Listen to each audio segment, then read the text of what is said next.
You're watching Fanboy Versus with your hosts, JD Church, Nicole Hale, Chris Triplett, and Chris McFeely. And you are listening to Fanboy Versus.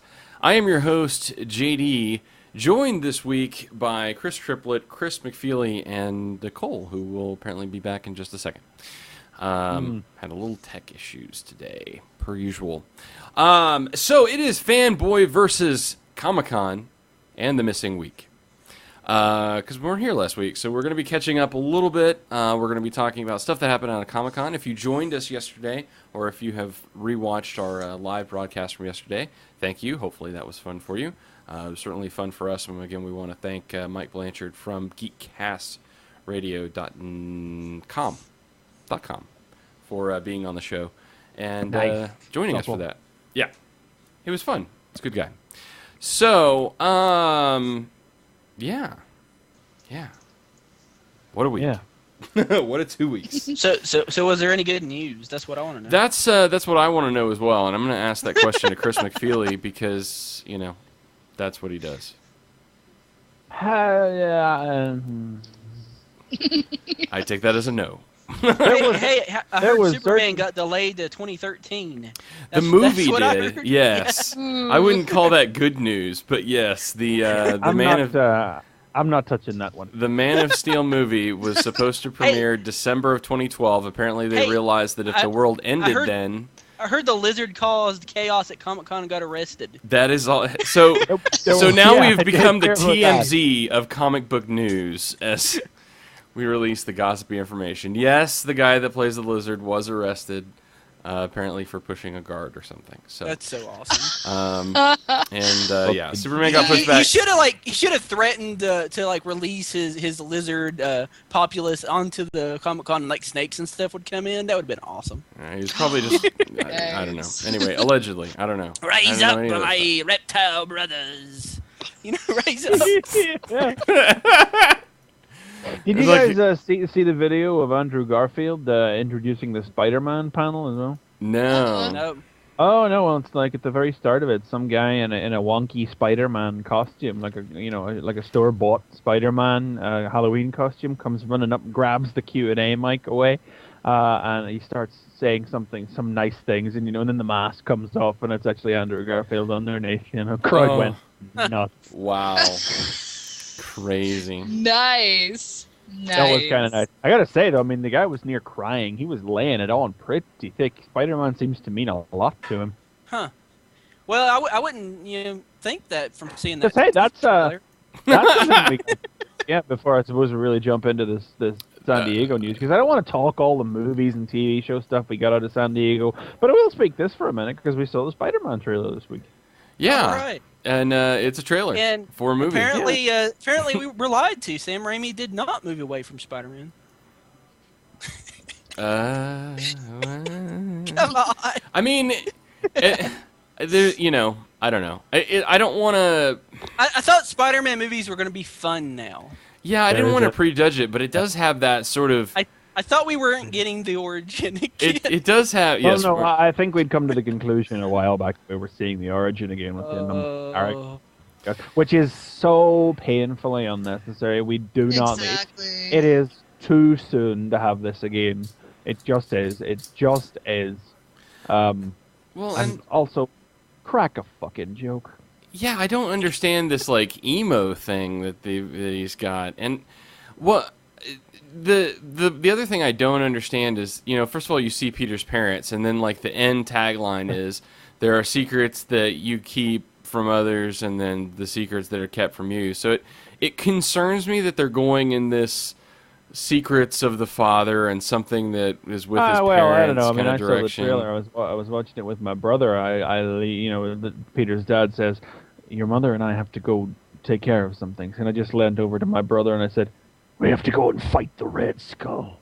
Awesome. and die in a plane crash. And if only that's what actually was going to happen. No, his dad was... It'd be so timely as well, just the right time for it. Does this seem like it's gonna... are they trying to go in sort of similar origin direction, maybe of with Ultimate Spidey, where it was like he got some of his tech from his dad, or I was thinking that actually because it felt web- that way. I think that the dad is the only legitimate way to introduce web slingers. I think. I was thinking that because that's the only reason why he would be in there. I thought for the web shooters, like, oh yeah, here's my dad's notes. Let me fix them. Oh, now I got web shooters. There we go. Yeah. What the hell is the thing on the back of his neck too? Is that some? I guess that's the bite. Is that where the spider bit him and left a web or something? I don't know. Yeah. I don't know. It's ingrown hair. That's. I guess. Time to get control, Put that on Spidey. YouTube. He develops the web shooters because this time when he shoots the web and it comes out of the back of his neck. Right. That doesn't work. He needs the web shooter. He needs the web shooters to track it down. That neck web shooting ability will come into play at the end of the movie because Lizard will be behind him and he'll just and he'll take him out. Oh, I hope you're wrong. But it doesn't look bad or anything. You're just struggling to find the point of a Spider-Man reboot. It doesn't look like what I wanted though. I was wanting I was wanting more fun. You know, yeah, I'm like he's young. Let's be 60s fun or something. You know, this looks like some sort of Nior almost. It's like I firmly believe that it is that.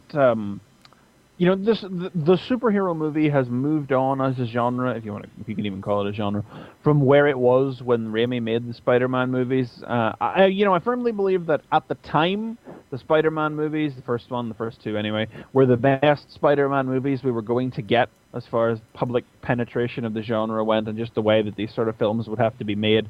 But it's possible to make a different, better Spider-Man movie now, at this point in time in the future, I think. Mm-hmm. I just don't know if this is it or not. I hope it is. I don't know. I hope that this is just okay.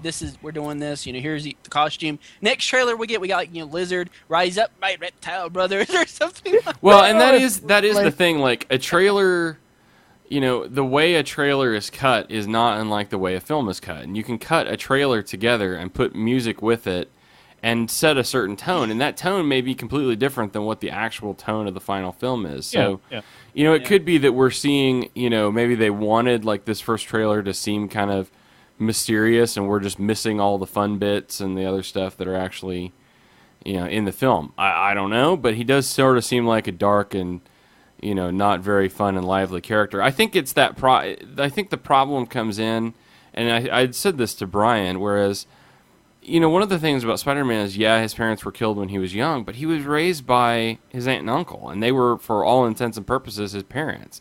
So he doesn't really have this sort of, oh, woe is me, my folks died, Batman sort of thing.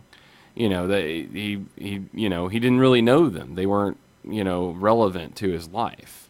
So to sort of shoehorn that in a Batman Begins sort of way. And I know that's not really what they're going for, but it just kind of seems like it's like they're trying to add a certain amount of melancholy to the character that he just doesn't really have at this point in his life. Later in his life, well, maybe not at that point in his life. Yeah, it's all going to come along later anyway. If there's one thing I'll say is that I don't think it's done just for the sake of doing it. I think they're probably, if they're going to the trouble of introducing the parents and having mysterious sentences like we have to go and take care of some Nazis things, that it may mean something in the context of the story. We'll just have to wait and see. Yeah. I mean, already I think like the actual running around the rooftops and jumping from building to building still looks a lot more convincing than anything in the Raimi movies ever did, where they would just run along and then jump, and then they would just swing their legs wildly until they landed. But you also got to remember, Raimi's was 12 years ago, so the technology wasn't as. Was it really that long ago? Yeah, 99. it is. Yeah. Yeah. 99. Yeah. Holy crap!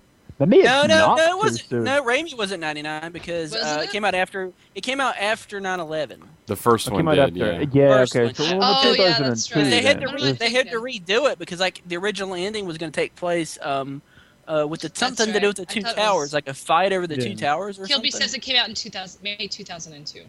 Yeah, I think they it had was to push it back.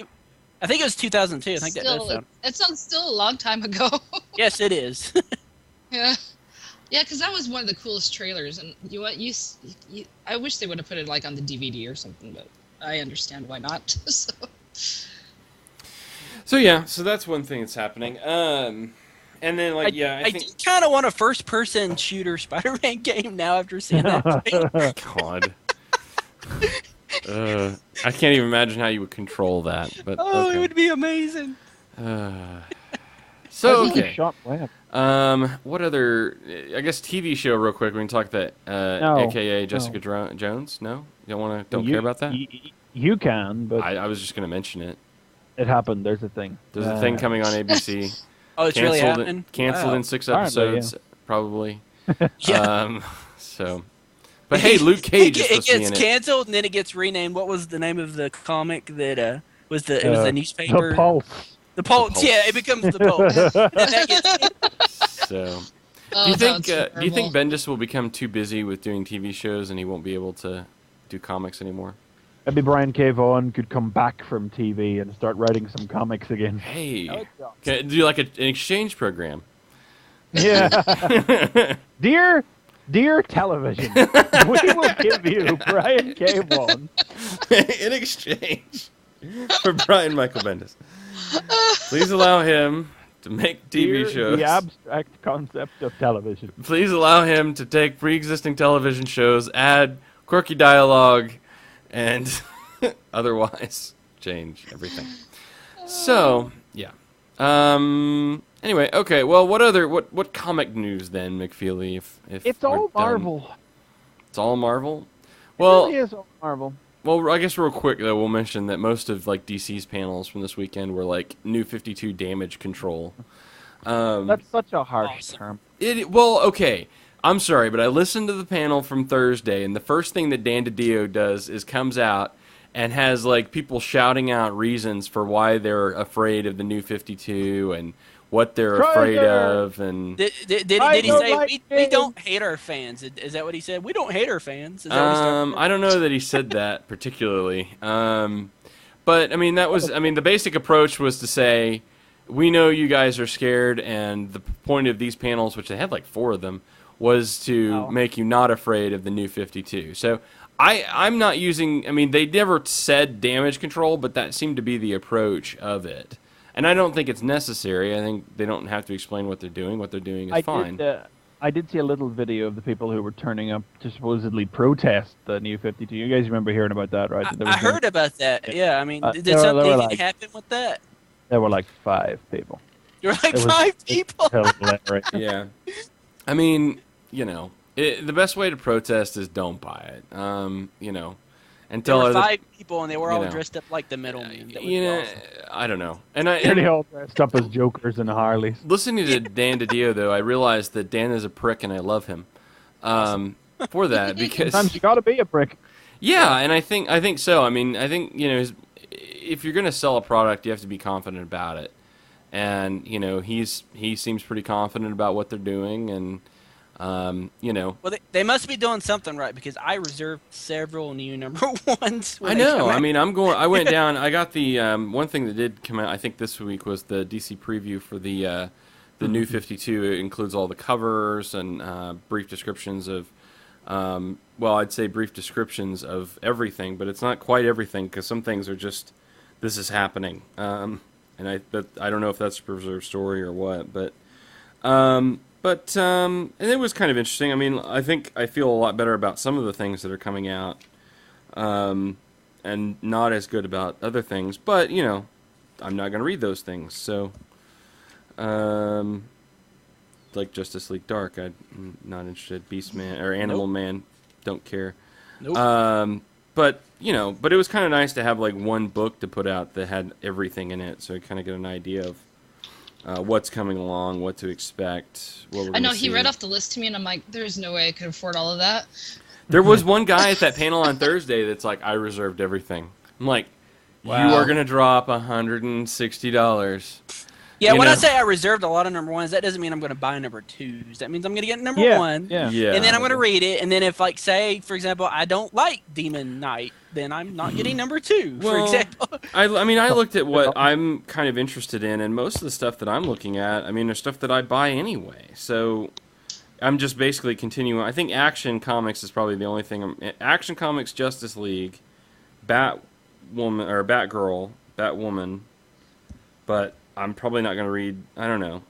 I might read Mr. Terrific. I guess it just depends on the week. But Yeah. anyway, It just sounds like a lot of money, especially if you like to read other stuff besides DC. yeah. Yeah. And the only thing that I don't know that everybody is aware of, I was not aware of it until I heard about it at the panel, but they did explain that the Action Comics is taking place 5 years before the Justice League primary timeline. So that's why Superman has a little Justice bit... League is also set in the past. Yeah, and it's set... It's... Yeah, how does that work? It's... Superman is 5 years before that, and then Justice League is how long before the... I thought it was 5 years. Is another 5 years. So we're saying the Superman thing is 10 years.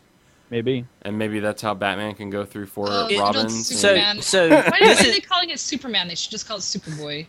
so Calling it thi- Action this Comics. is It's Action Comics. It's, yeah. So No. there is so, a so Superboy. this is actually sounding more confusing than what we already had before. I know that bit of the storytelling does seem a bit odd because they really for somehow they I bet the only I don't know how they got on board with it, but however they got Morrison on board with it was it had to be somewhere probably around the beginning, and so they got themselves tied where Superman's going to be the first guy because they're trying to put him in the forefront, but to do that, then they had to do the Justice League, but it's when they meet, and they wanted these characters to be new, but how do you explain an entire universe of superheroes? So you have to, I guess, establish time for all that. We're going to get so many S's with numbers on them on these comics. It's going to be crazy. It's going to be, yeah. Read But- this before this before this. Yeah, so... But apparently, I don't think it'll be that complicated. I don't think so. And my understanding is Morrison's beginning in the past run on Action is 6 issues. So As with Batman, just read the Morrison thing and don't worry about anything else. Right, that's all that matters. Yeah. So, all right. Well, what's going on over at Marvel then, McFeely? Well, we've had a couple of new series announced for towards the end of the year, including The Incredible Hulk #1 by Jason Aaron, who's currently writing X-Men Schism and will be writing X-Men after the series split, with art by Mark Silvestri. Huh. Greg Pak's run on The Incredible Hulk is soon to end. That's a long run that stretches all the way back to Planet Hulk, so 5 years or so. That's that far. How is it? 5 years, maybe slightly more. And that's coming to an end, and there'll be a new Hulk series after that. Well, I presume Red Hulk will maybe be carrying on. Honestly, I don't know, but this will be taking the place of the Incredible Hulk. Another new announcement that we had was this was one we would have talked about last week. Marvel was releasing these single-page teasers all through the previous week, where they were silhouettes of characters made up of words. And the characters were quite obviously Red She-Hulk, Iron Fist, the Silver Surfer, and Doctor Strange. And the Hulk was there as well. So the speculation was quite heavily on that this would be a new version of the Defenders. And it's been confirmed that it has. Later this year, we can expect the Defenders #1 by Matt Fraction with art by Terry Dodson. Wow. I'm gonna check that one out. I might have to buy that. Yeah. I love the Defenders. And Terry sticking Dodson. Fraction on it too. I mean, that's Yeah. Well, Matt Fraction hasn't exactly been rocking the house over the last couple of months with Thor and Fear Itself, but I'm still going to give it a go. Yeah, and Terry Dodson drawing Red She-Hulk will get me to read a first issue. yeah. And you may remember from a couple of weeks ago, whenever we mentioned that Marvel had hinted at a new Reborn series with Jeff Loeb and Ed McGuinness for December of this year. Well, we now know who that is. Those 5 blank spaces did indeed indicate 5 letters. It's Cable Reborn. Oh, God. Really? Really? Yeah. I think if you stop and listen carefully, that noise you can hear is just all the excitement just being sucked out of it. God. What? Why? I can't. Why indeed? Maybe there's a Cable movie planned Is- at some point. When was the last time that Cable was actually relevant? Cable and Dead. New Mutants number 87, right? All right. Cable, even in Cable and Deadpool, I was like, oh, it's a Cable story. Oh, never mind. You Yeah, know, well, it's- I don't know if they could use this to bring back Cable and Deadpool and maybe make Deadpool actually funny and relevant again instead of Bugs Bunny with guns and just farting around in his own series. I could get behind that. yeah, that would be great. And that is one thing. I did not have the budget to pick up the issue 2 of the Deadpool FF, so I'm gonna have to try and snag that maybe next week or something. But I don't Of course, know. this is Cable Reborn by Jeff Loeb. Yeah, I mean, if you wanted to disinterest me more in a comic, I don't know. Cable now. I don't know how you could do it. That's just like, let's take a character that nobody cares about and put a creator that nobody likes and put them together, and there you go. Well, that's fantastic. That's Wow. just great. Well, anyway, that's something else. Was there anything else announced this week? I don't know if this was new. This wasn't Marvel, but you remember a while back? God, it's been like probably 10 years. Frank Miller was working on Holy Terror. Did they just announce it at Comic-Con that it's no longer got Batman in it, or is this something we've known for a while? Well, it's out next week, so it's been a while. Okay, I didn't know that. I didn't know that because that was the first when I saw the trailer for it, I was like, wait, it doesn't have Batman in it. I don't care anymore. It's a new character that he's calling the Fixer. The Fixer. The Fixer? Yeah. I liked it much better when it was Batman hunting down the Al Qaeda. Why can't we get that? Because DC are doing a relaunch. No, Batman has now officially not been Batman long enough for 9/11 to have happened when he was Batman. He could be Dark Knight Returns old Batman or so. I don't know. It doesn't have to make sense. He's hunting down the Al Qaeda and he's Batman. It is Frank Miller after all. Wow. Actually, here's one that I'd forgotten about, which I've just reminded myself.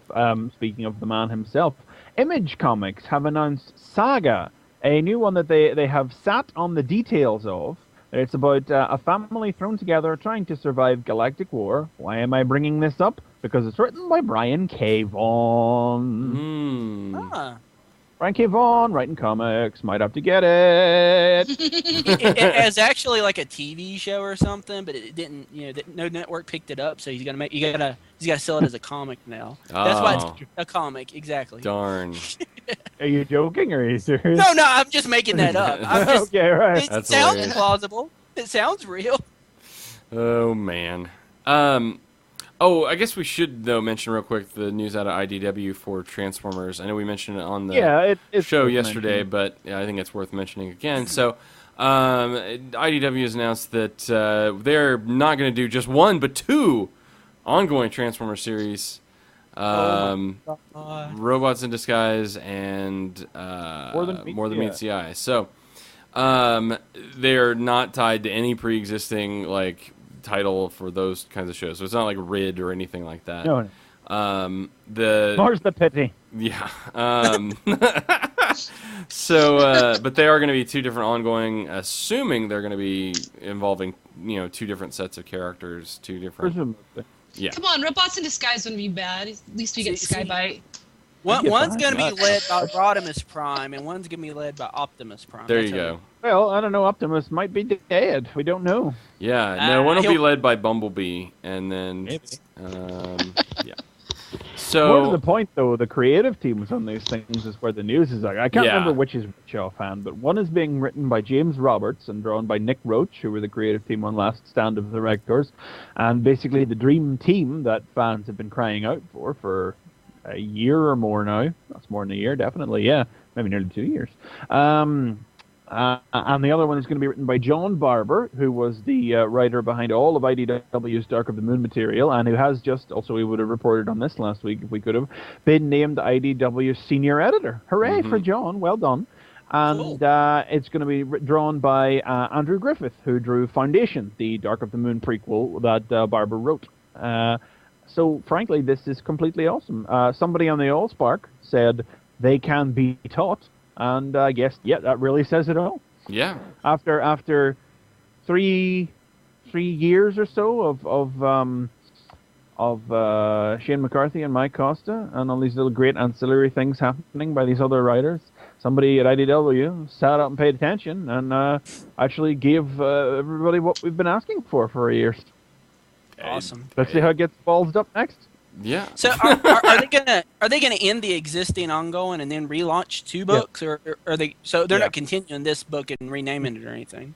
No, 125 is going to be the last issue of the on. I could see them getting my money though. I mean, Oh, definitely. Awesome. So, then the other thing is going to be that 81. Yes, it's finally been confirmed that after much fandom mewling, Simon Furman and Andy Wildman are going to be doing G1 81, picking up from where the Marvel Comics left off and doing a 20-issue run to end with a 100-issue climax. That'll be issue 100 and a 4-issue mini series. Awesome. No, but yeah, I know people are interested. I think it was A lot of people very excited about it. I definitely I would rank probably it. buy that. Oh, I will buy it. I'm a whore. But, yeah, but, I kind of think it was brought about by a vocal minority, but Was the G.I. Joe book any good when they did that with G.I. Joe? didn't read it till now. I didn't read it either. Whenever I will read it when I get around to finishing the classic series, which I haven't yet. So, but don't know. I'm not sure what the point of it is. We've had 3 continuations of G1 at different points in time over the last 25 years already. Don't think we need a 4th, especially not one that jumps 20 years into the future and doesn't pick up directly from where it left off and won't follow the format of. It's not. It's not gonna take place back in the 1980s, Nope. 89, 90, 91. 91. It should. That would be awesome. Yeah, but there's not. No, it's that sounds mysteriously like that Dreamwave intro where it was like, I can get behind the idea. It's just the specifics of it seem to be an exercise in missing the point. Yeah, I thought the whole point was that it was like the next issue. That it was like. Why isn't anybody complaining that it's not like G2 number 13? Well, that'll be next. That is what should be next. That's the Yeah, we had that's it. the We next had a one. G181 in 1993, and it was called Generation 2 Number 1. Right. Exactly. So, Anyway. So, there you go. Cool stuff out of IDW. I might actually read IDW stuff. Who knows? I just have to order it ahead of time. I guess that's it. That's the big stuff. Again, check out our 4 hours of coverage that we did yesterday. Available on, I believe, YouTube and podcast version as well. Ouchie. Did we talk about Dark Knight Rises trailer? That happened. It's a trailer that happened. It's a trailer. That movie's coming out next summer. That's about all we. I'm gonna cross my fingers that it's Nightfall. Not that will help, but that would be sweet. I'm gonna cross my fingers that it doesn't suck. That's all I got somewhat some breaking news here, if you want to know.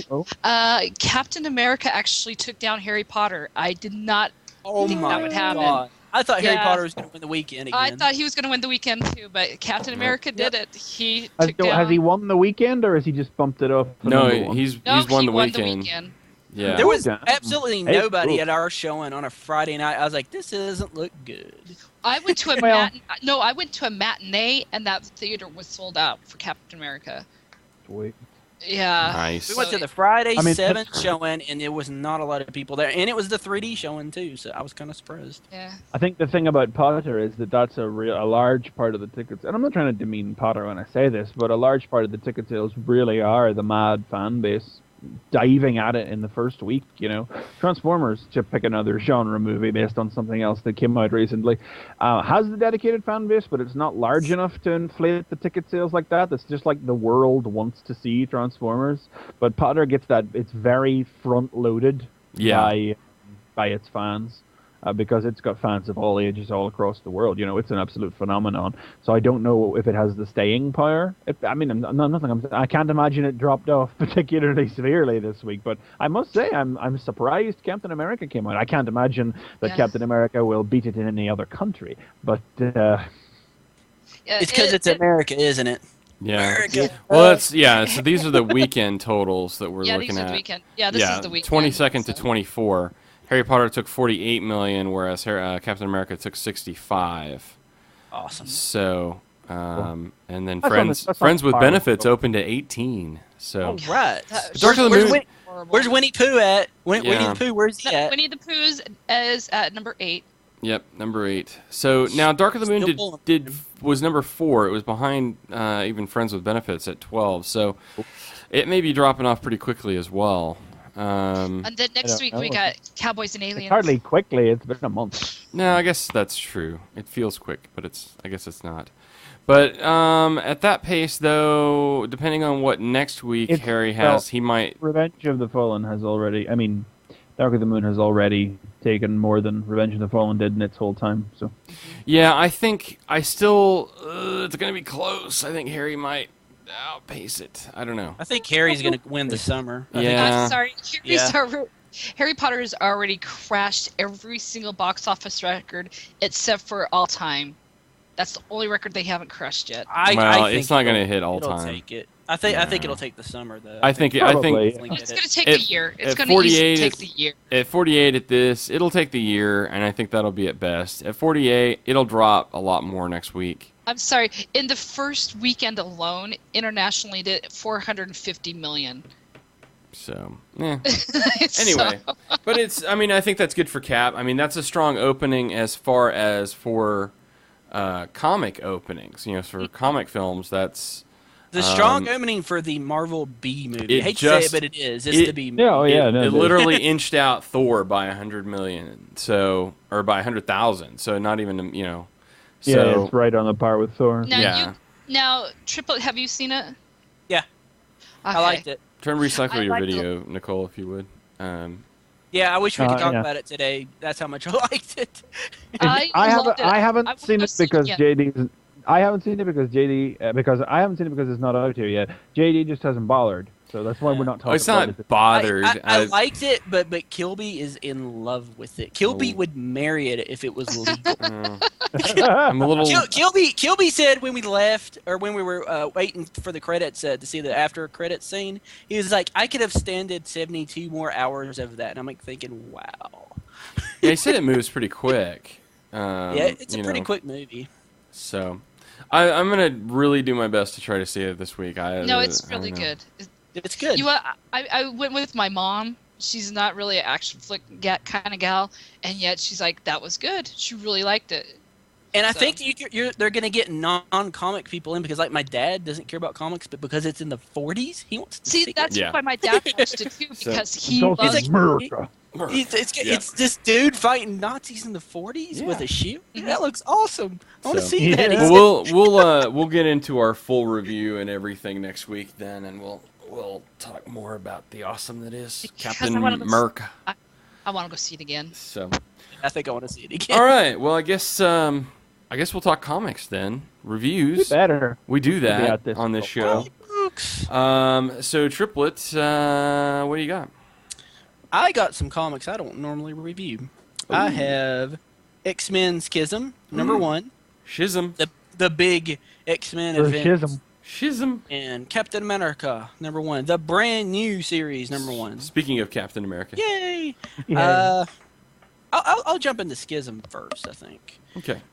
Did anybody even read this? Did anybody? I gave it a good look over. I looked at the white cover.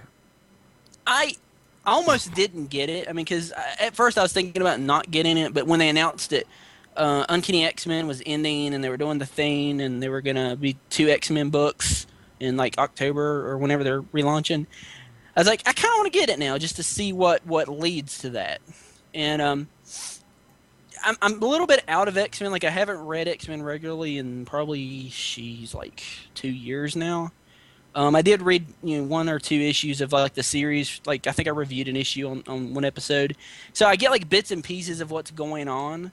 But basically, what's going on with this issue is it kind of looks like you're still like reeling from the whole. There's only 200 or so mutants left in the world, and I think like all of them or most of them are on this island off like to the coast of San Francisco, Utopia. Does that sound right? Am I wrong? That's right. Yeah. Mm-hmm. You're right. Okay. And so basically in this issue, it starts off with Wolverine's coming back from what looks like he's in been in some sort of a mission or something, because he's got arrows and throwing stars sticking out of his chest. Oh, very hip. And it turns out that's their reference that, oh yeah, Wolverine's on every team, because apparently he's coming back from like an Avengers or a New Avengers type mission. And before he can like lay down and rest, Cyclops is like, come on, it's time to get up. We got X-Men stuff to do now. Because he was going to take a nap. Here he is, like taking a nap. He's like, I got to rest. But so basically what's going on is, like, I guess Cyclops is sort of the representative of the mutants, the way I get it. Kind of like, a diplomat for the mutants or something. And he's going... he's going to kind of like, speak on behalf of the mutants, almost like Utopia is like its own nation. I mean, it might be. I'm not sure. It might be. I'm not sure if it is or not, but he's basically speaking like Utopia is its own nation. Wasn't Genosha kind of like a nation of mutants back in? I thought Utopia though was established. Yeah, I think that was back even during like the Cable and Deadpool run. Yeah, but I don't know, but that it kind of seems like that's what it is. No, Utopia didn't exist until Dark Avengers were around. You're thinking of Cable's island nation, Paradise. I forget what Cable called with it, a similar name. Oh, okay. Yeah. I'm sorry. Yeah. I get my wonderfully named X-Men city states, confused. Sorry. I'm gonna look that up. Yeah. So like, there's stuff I don't know, so trust me, I'm probably going to get it wrong. But basically, his big thing is he's kind of talking to all these other nations about how they'll never admit it, but they either have secretly had Sentinels built, or they currently have Sentinels built, just in case they need it. And he's basically petitioning, trying to get all these other countries to, get rid of their Sentinels. They don't need them. We're not going to do anything. We don't plan on. We're not Magnetos. We're not going to take over the world or something like that. And so, some of them are like, we disagree. We're not admitting that we have Sentinels, but we just disagree with what you're saying. And then like a dude shows up. It doesn't really tell us who this guy is. It doesn't really show. And but when he shows up, he obviously is either a mutant or he has powers or something, because he gets two security guards to start fighting each other. That's how he gets into this meeting. And when he shows up, it turns out that and correct me if I'm wrong, 'cause it's been a while since I read the comic, but what's his name? The starts Quentin with Quire. Quentin Quire, yeah. From Grant Morrison's Morrison's new X-Men shows up to cause total chaos. He was always a mutant revolutionary who believed in fully embracing what humanity said about... he believed in embracing like the worst things that humanity said about mutants and proving them true, because fuck them. Yeah, he said... He was a loud, angry youth. Yeah, so like apparently he was locked up somewhere. Like again, it's been so long since I've read it. I don't know exactly what they did with him. He appeared to die in Morrison's X-Men, but he came back in Greg Pak's, I believe it was Phoenix End Song, which was a dreadful miniseries. But that's when he came back. Yeah, but he's been locked up somewhere, and he's out now, and he uses his powers on all the delegates from the different countries, and then he doesn't hurt them. What he does to them is they start basically telling the world their deepest, darkest secrets, because all of this is live on TV.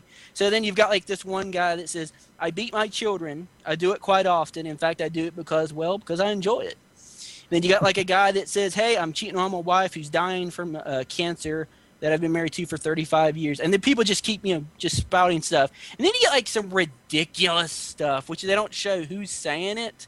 But one guy says, "I married a Doombot." Yes, that is a wow. And then this must be Johnny Cash, because he says, "I once shot a man just to watch him die." So I assume that's Johnny Cash that's in a delegate from, I don't know, Cashland or something. But it's just kind of funny. So like everybody's like saying everything that's their deepest, darkest secrets. They can't stop themselves. They have to kill the cameras, You get like the X-Men are, it's Cyclops and Wolverine that's basically there, and they're trying to control the chaos, and they call Emma, for help, because it's a psychic problem. You need a psychic mutant to fix it, and she answers her phone. She says, "Yes, this is Miss Frost. I'm afraid I'm going to have to cancel." She's calling, an appointment. She says, "I'm afraid I'm going to have to cancel my 3:00 pedicure on account of what? How about the supreme stupidity of everyone else in the world but me?" So she's a token Emma Frost in this, which is awesome. But while all this is going on, it turns out that outside, one of the delegates, it looks like, was expecting something like this to happen. And they actually have a truck that they open up, and of course, what is inside? Sentinels! Oh, Sentinels! Oh no, that's not good. So basically, you get like splash pages of Wolverine cutting off Sentinels' heads, which look pretty awesome, actually. I never really Specifically, get tired. though, what I like is that they're the old original brand of Sentinels from way back in the '60s. Because the idea here is that these are like it's funny. It's a funny coincidence, but in the past week I read Brian K. Vaughan's Mystique from a good couple of years ago, where this plot thread sort of first came up. The idea that Sentinels had been sold as surplus in the Cold War, extra to other countries to help deal with their mutant problems. So that's kind of what we're seeing here again. But these are like old crappy era orange-headed tinier Sentinels that Wolverine and Cyclops take down without too much of a problem in that story. Yeah, they don't have a lot of problems taking them down, but Cyclops does make an awesome comment where he says, "They brought arms to an arms control conference." And Wolverine's like, "Yeah," and then he pops his claws. So that was kind of awesome. Mm-hmm. They just start tearing them apart. But, so basically the Sentinels are looking for the mutant that caused this, but because all they know is that he's a mutant and that he's a male, they're looking for anyone that's a mutant and that's a male, so they're obviously dangerous, so they had to take him out. And there's a character in it that I don't know much about. It looks like he's a businessman, Carlton Kilgore. Can you help me with that? I'm not sure if he's... I don't know the name of him. I'm not sure if he's a new character or not. He might be. The name sounds familiar. He reminded me, of Ezekiel Stain from Invincible Man. The name sounds familiar. I think I've heard his name before, but basically what he is he's a company that manufactures. His company is one of the companies that manufactures Sentinels, and this event has basically increased his business. He's making a fortune off of this.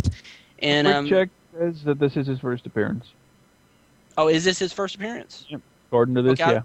I was thinking that I'd heard of that name before. That sounded You're familiar. thinking of Kilgrave, the Purple Man. Maybe that's who I'm thinking of. Okay.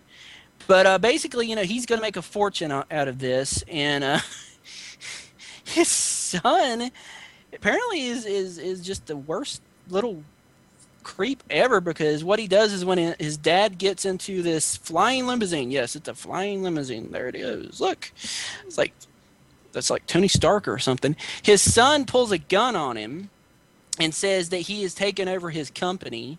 See, I kept thinking I'm missing something, like maybe all this was happening in X-Men and I just didn't get it because it just kind of shows up out of nowhere.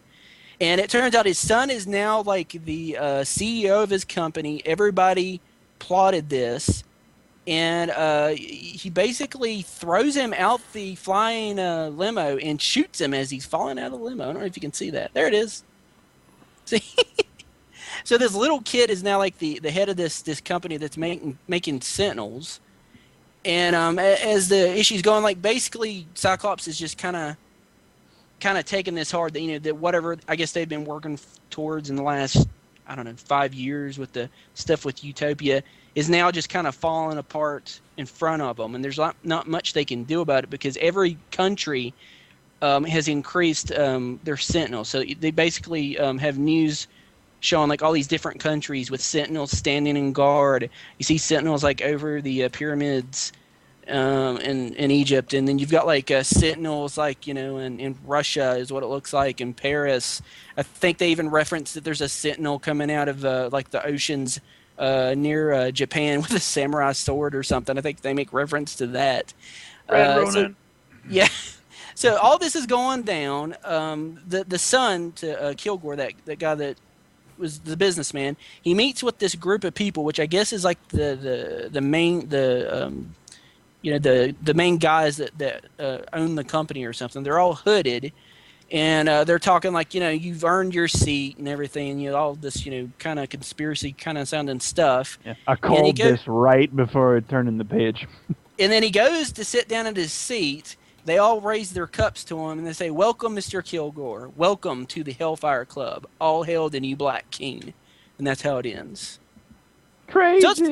So yeah, it's pretty cool. And seeing as how we just saw X-Men First Class, about like a month ago or so. That's kind of neat. Getting back to the Hellfire Club stuff. It feels to me like a kind of conscious attempt at doing something a little bit camp and a little bit Silver Agey, because the X-Men haven't done stuff like that in a long time. You'll find a lot of books leaning, Daredevil being a very good example this week, as we'll get back to later on, of things that are just leaning a little bit towards the slightly campier, Silver Agey side of things, a little lighter. X-Men have been so mired in their own misery since Morrison, really, that you don't see much stuff like that. But this feels like maybe off the back of X-Men First Class, with its nice light 60s touch, maybe a conscious attempt at something like that. It was good. I liked it. The art was good. I was interested in the story. Downside, though, it is $5. Ouch. Is it? Yes. It took a bite out of me, but it was good. I liked it. I mean, I don't know what the rest of the series is going to be like. There's a lot of little moments I didn't get into because I figured I didn't need to take the time. But it was good. I enjoyed it. The art was not bad. It was pretty good. I don't know who's doing it. Oh, it's Carlos. How you say that? Pacheco? Yeah, Carlos Pacheco. Yeah, it's good. I mean, I couldn't tell because it's been a while since I've seen his art. But no, well, Carlos Pacheco's a guy who doesn't look anything now like he used to back then. Yeah, he used to look an awful lot like Salvador Larroca. I mean, that angular European. Like, sort just of look. Look at the splash page here real quick. That's just gorgeous. Cyclops blasting them, Wolverine cutting their heads off. That's nice. So yeah, it's expensive. I don't know if I could recommend it because of that price, but I mean, it started good. If it ends good, then it might be worth it. But I don't think all the subsequent issues are that much. I hope not. Yeah, I hope not. I hope they drop it a little bit. I mean, I was expecting $4 at least, because isn't the mini price $4? Is that right? Yeah. Am I thinking right? Well, not even that much these days. Yeah, but it was good. I enjoyed it. But also got Captain America. Yay! Yay! And again, Captain America, I've not been reading regularly for a while. It's been since probably Steve Rogers died that I kind of fell off the horse on this. Did anybody else get Captain America?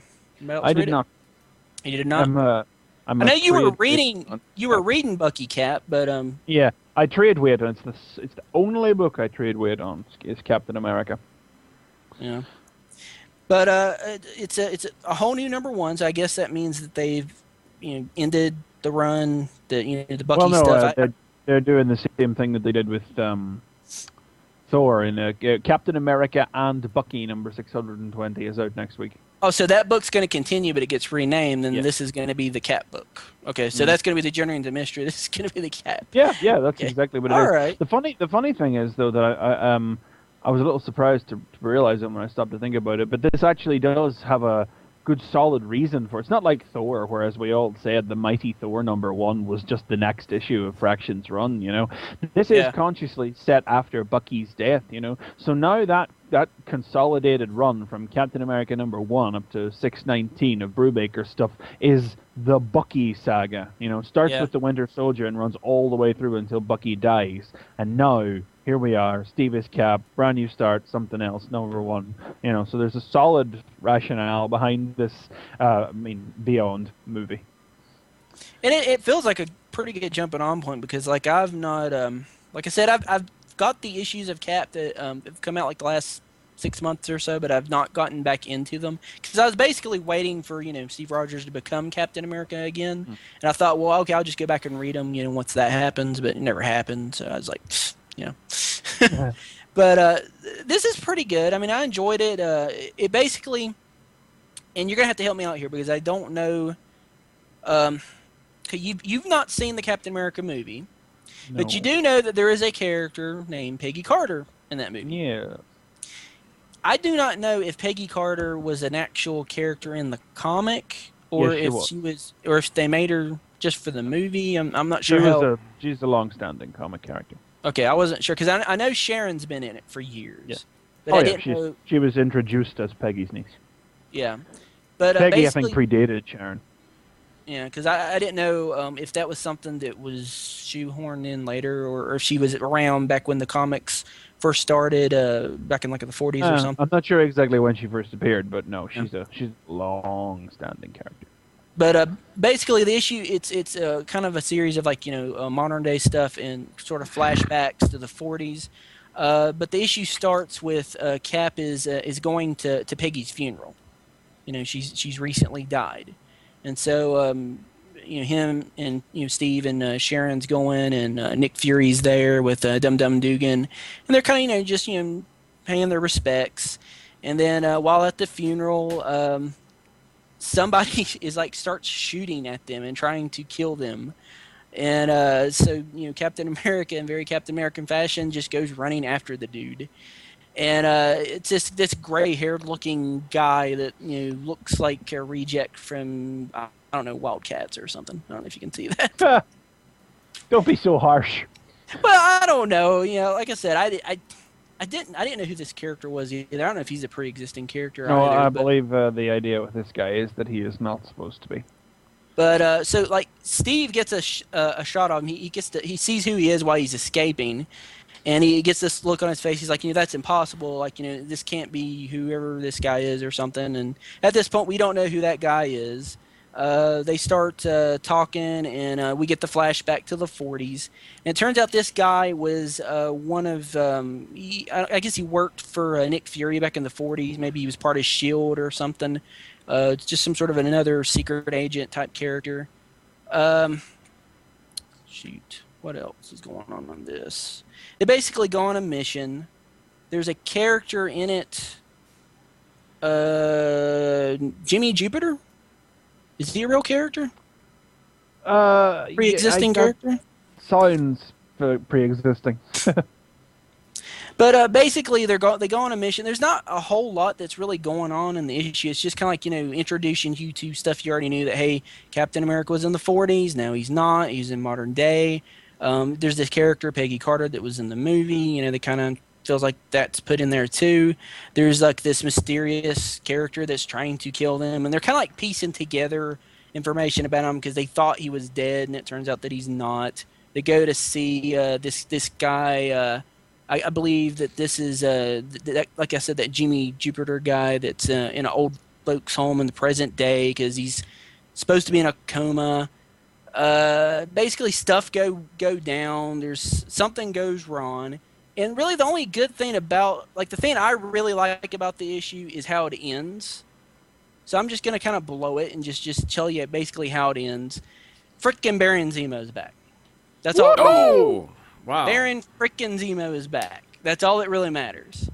It's not a bad issue, but like I said, there's not like much that goes on. It's basically trying to piece together who this guy is, and it turns out that this guy is working for Baron Zemo, and it kind of looks like he turned traitor on him, and he didn't die. Oh, he's still alive today, so maybe he's drinking Nick Fury's Infinity Formula or something. But all that really matters is, hey, he's drinking wine with Baron Zemo. Baron Zemo's back, and that's badass. Nice. That's all that really matters. It always truly is. Yeah. So it's okay. It's not. I didn't enjoy it as much as X-Men Schism. I didn't enjoy it as much as Amazing Spider-Man, which we kind of talked about a little bit before the podcast. But yeah, it's Captain America. I think it'll get good with the next issue. Nice. Is that it? Yeah, that's it. All right, very good. Nicole. We're going to Nicole. And she has no audio. So she's talking. She has no audio. Oh, no. She said her headset broke. I hope. Can you hear me now? There we go. There she is. Oh my gosh, I'm having so many computer issues. I can't even get on the chat anymore. Don't know what's going on. So Let's wait I and see how long apologize. it takes you to log out now while you're in the I review. know, now's my time to review. Okay, well, I'll talk about this new one that came out. It's called The Red Wing. Simple Yes, cover. okay, no, yes. I Yeah, wanna hear this is good. Why is this good? Because Jonathan Hickman's a part of it, and it's not really a superhero book. Basically, just picture any type of war, any type of history going on, but there's soldiers there that are time travelers. Ooh, okay. So it's the way that they set up this comic book is really good. It kind of has a movie feel to the beginning, where you have the epic beginning, where you see these soldiers going all the way back into time, of the dinosaurs, and they're lost and they're trying to get back home, and they're skipping like every 20 to 30 years because they're having problems with their time portal. And so you get to see them go through like all these different places and different wars, but there's something a little different. You can see like the mechanics coming in. So there's a little bit of World War II there, but little droids in there. And then you see that this is what's great about the comic, is the way that they show you how they split the time. Here, I'll put this up here for a while. You can see like every different picture right through here is like a different time and different war. And you really got to get the comic. Who's the artist on this? Oh, I'm sorry. It is Nick Pintara. Oh, hey, now what Am did I I saying it right? see him in recently? I know that name from something I've seen recently. I need to look through it. I think so too, but he is excellent because you just spend all the time looking at all the different concepts. They look like they go together, but if you look at all the details, you can see the different timelines that are going through here. And so then you see that it's like the big, huge movie reveal on the next couple pages, like big introductions. Ooh. Ooh, yeah, it's kind of fun. I know it takes up some space in the book, but it works because you're just like, oh, okay, this is gonna be epic. See, this There's nothing like a total white page with words on it to make you think, wow, something good's going on. Something's gonna. I mean, it's 4 pages just of white with a little bit of writing on it, but it works with the epic beginning that they have here, showing all the different timelines, and all of a sudden, you see it just like.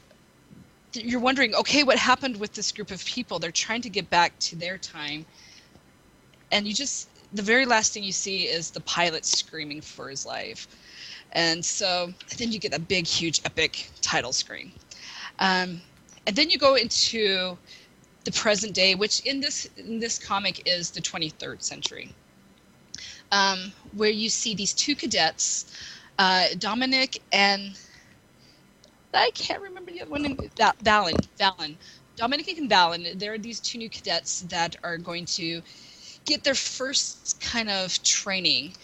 So basically, it's the beginning of pretty much any kind of war story. You see your two heroes coming of age kind of story. So they get picked up. They're going to their first location, which I've got to say, some of the art in here is a little off, but this panel right here where it shows you, I don't know if you can see that, the world where they're going on, they have like the cosmic ring about it. This looks gorgeous. You can see all the different stars, the details, and everything. Well, they get on here and they meet up with their trainer, and they find out they're going to be part of this new system where they're going to be flying these new class of time traveling machines. And so they're getting their lessons, and okay, this is what's really interesting to me. I'm a science geek. I like to learn about physics and how everything works. And their first lesson is actually how they explain how they're working the time travel. And he's like, most people think of time in a line, you're born and you're dead and everything goes.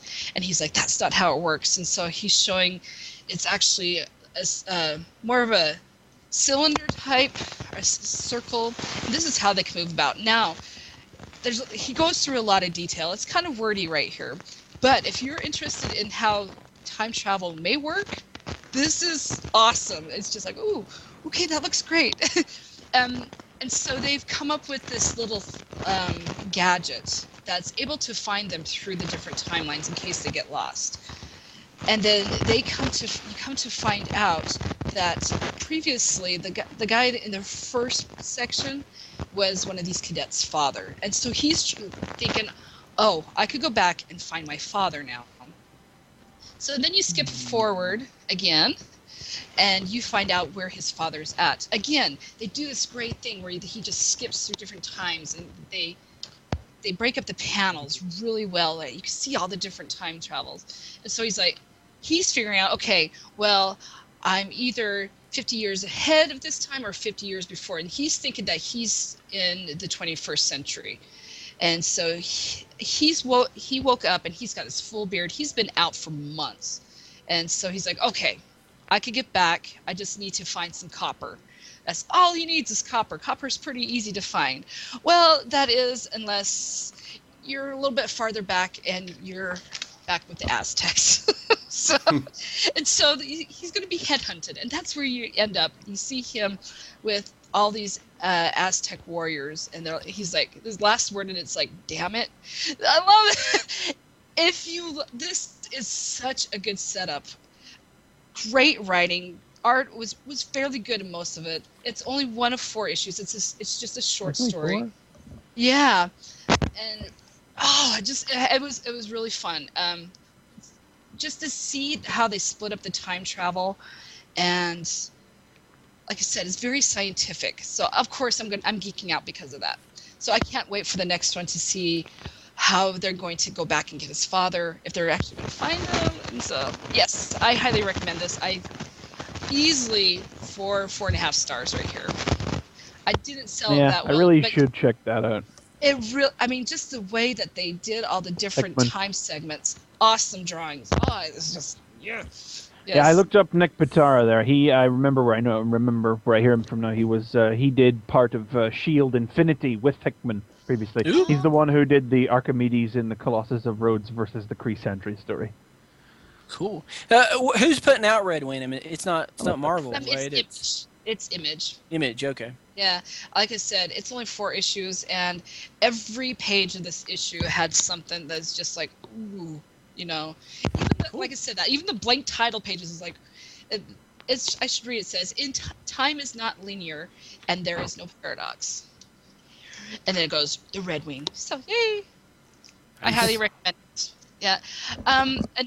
My next one is another good issue that a lot of people have been ranting and raving about. Of course, I read it later than most people after they ranted and raved about. It's a good comic, and I'm talking about Transformers 22 here. Now, who all read this? I know McFeely I got it. did. Haven't read it. Okay. Not yet. But you can go ahead and talk about it. Okay, this is one that I would like to pick up both covers on. Now, which cover did you get, McFeely? I got this one. We got the same. We can't hold them up against the sides of the screen or anything. Who is that? Is that Megatron on the cover? Who is that? Yeah, it's Megatron as his mining when he was a miner, and then the other one is the new improved Megatron, I guess you could call it. So, where to start with this? It started off in the past, Cybertron before the war, and you kind of get a little history with Megs and Impactor, right? Yes. Mm-hmm. Yeah.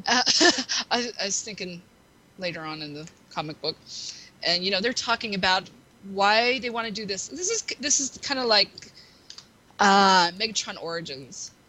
Yeah. So basically, if you didn't read that, you don't have to worry about it. They pretty much sum it up right here at the bar. So you get to know that Megatron had this plan. He didn't want to be just a servant anymore. He wanted to do his own thing, And then you go back into present day, where they have Megatron held up, and Ratchet. Yes, there's a lot of continuity involved here, but essentially the Autobots are on their way back to Cybertron with Megatron as a captive.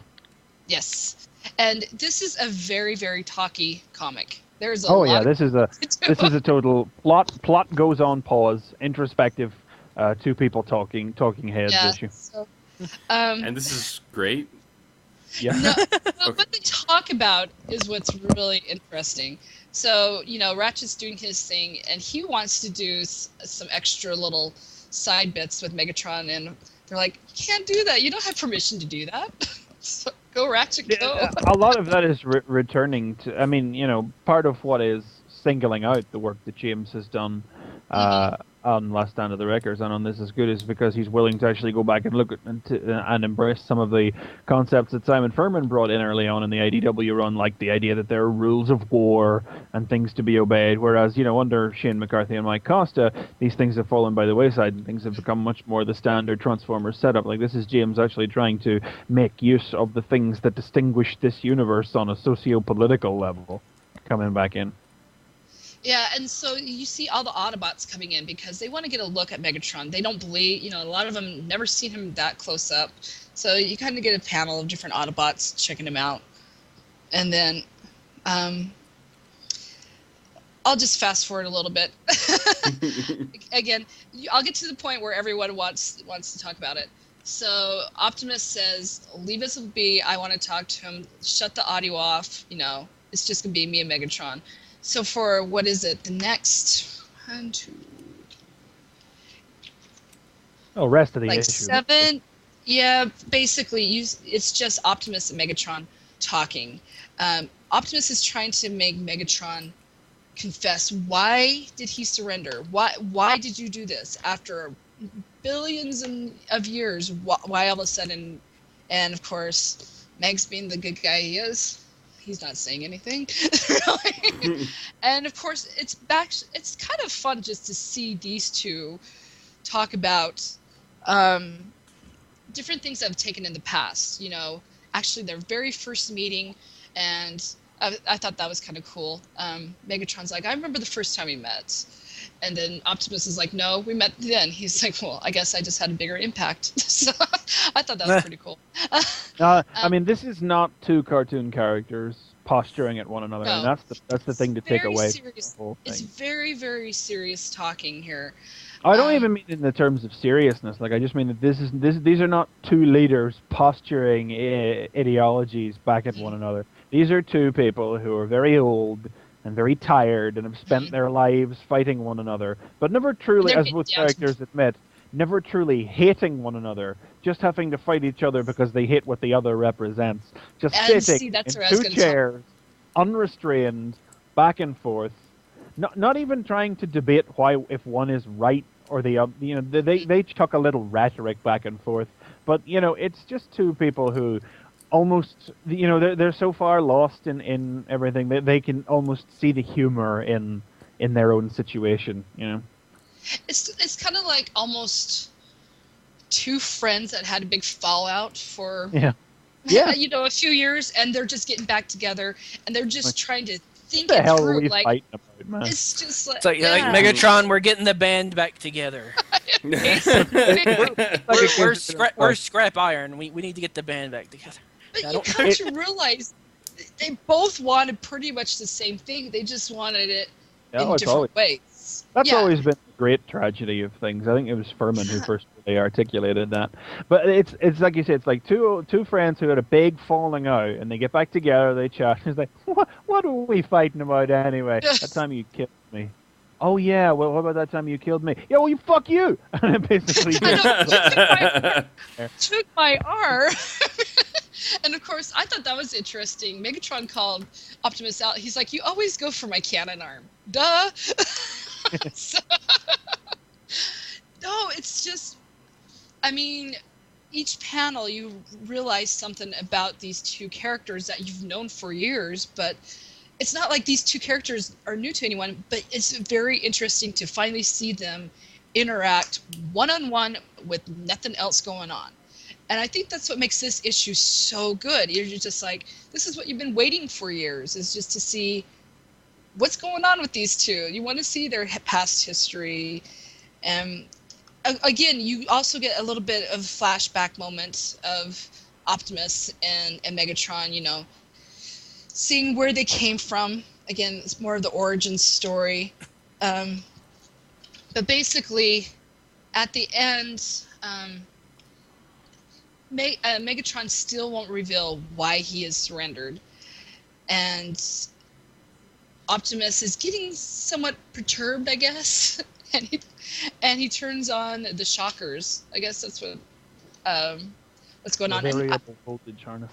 Yeah, and you see Rodimus in the background there, and he's just looking like, okay, this is it. Here we go. You know, Omega Supreme did shut it down before Megs went totally offline, and of course, Optimus gets a little upset about that, and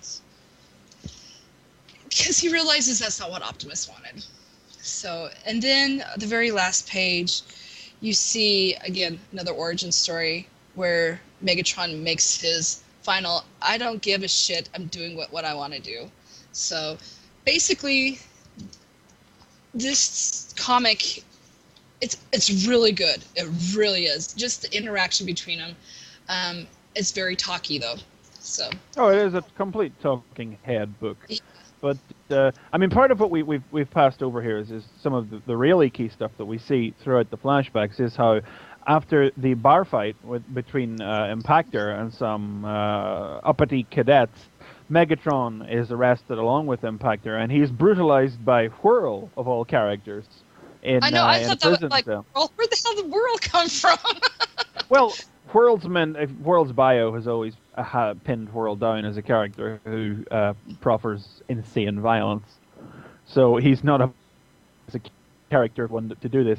And it is essentially, Megatron points it out, that this is where Megatron was educated in the ways of violence. And what we see at the end when he casts his data pad aside, which is where he's written down all his ideas for political system on Cybertron, him casting that aside is essentially it's the story of how Megatron learned the lesson that might makes right. It was the event that changed Megatron's life. And you know, on that topic alone, you know, I'm not wholly sold on the issue. I had a long discussion about this on Twitter. You know, it's still an excellent issue.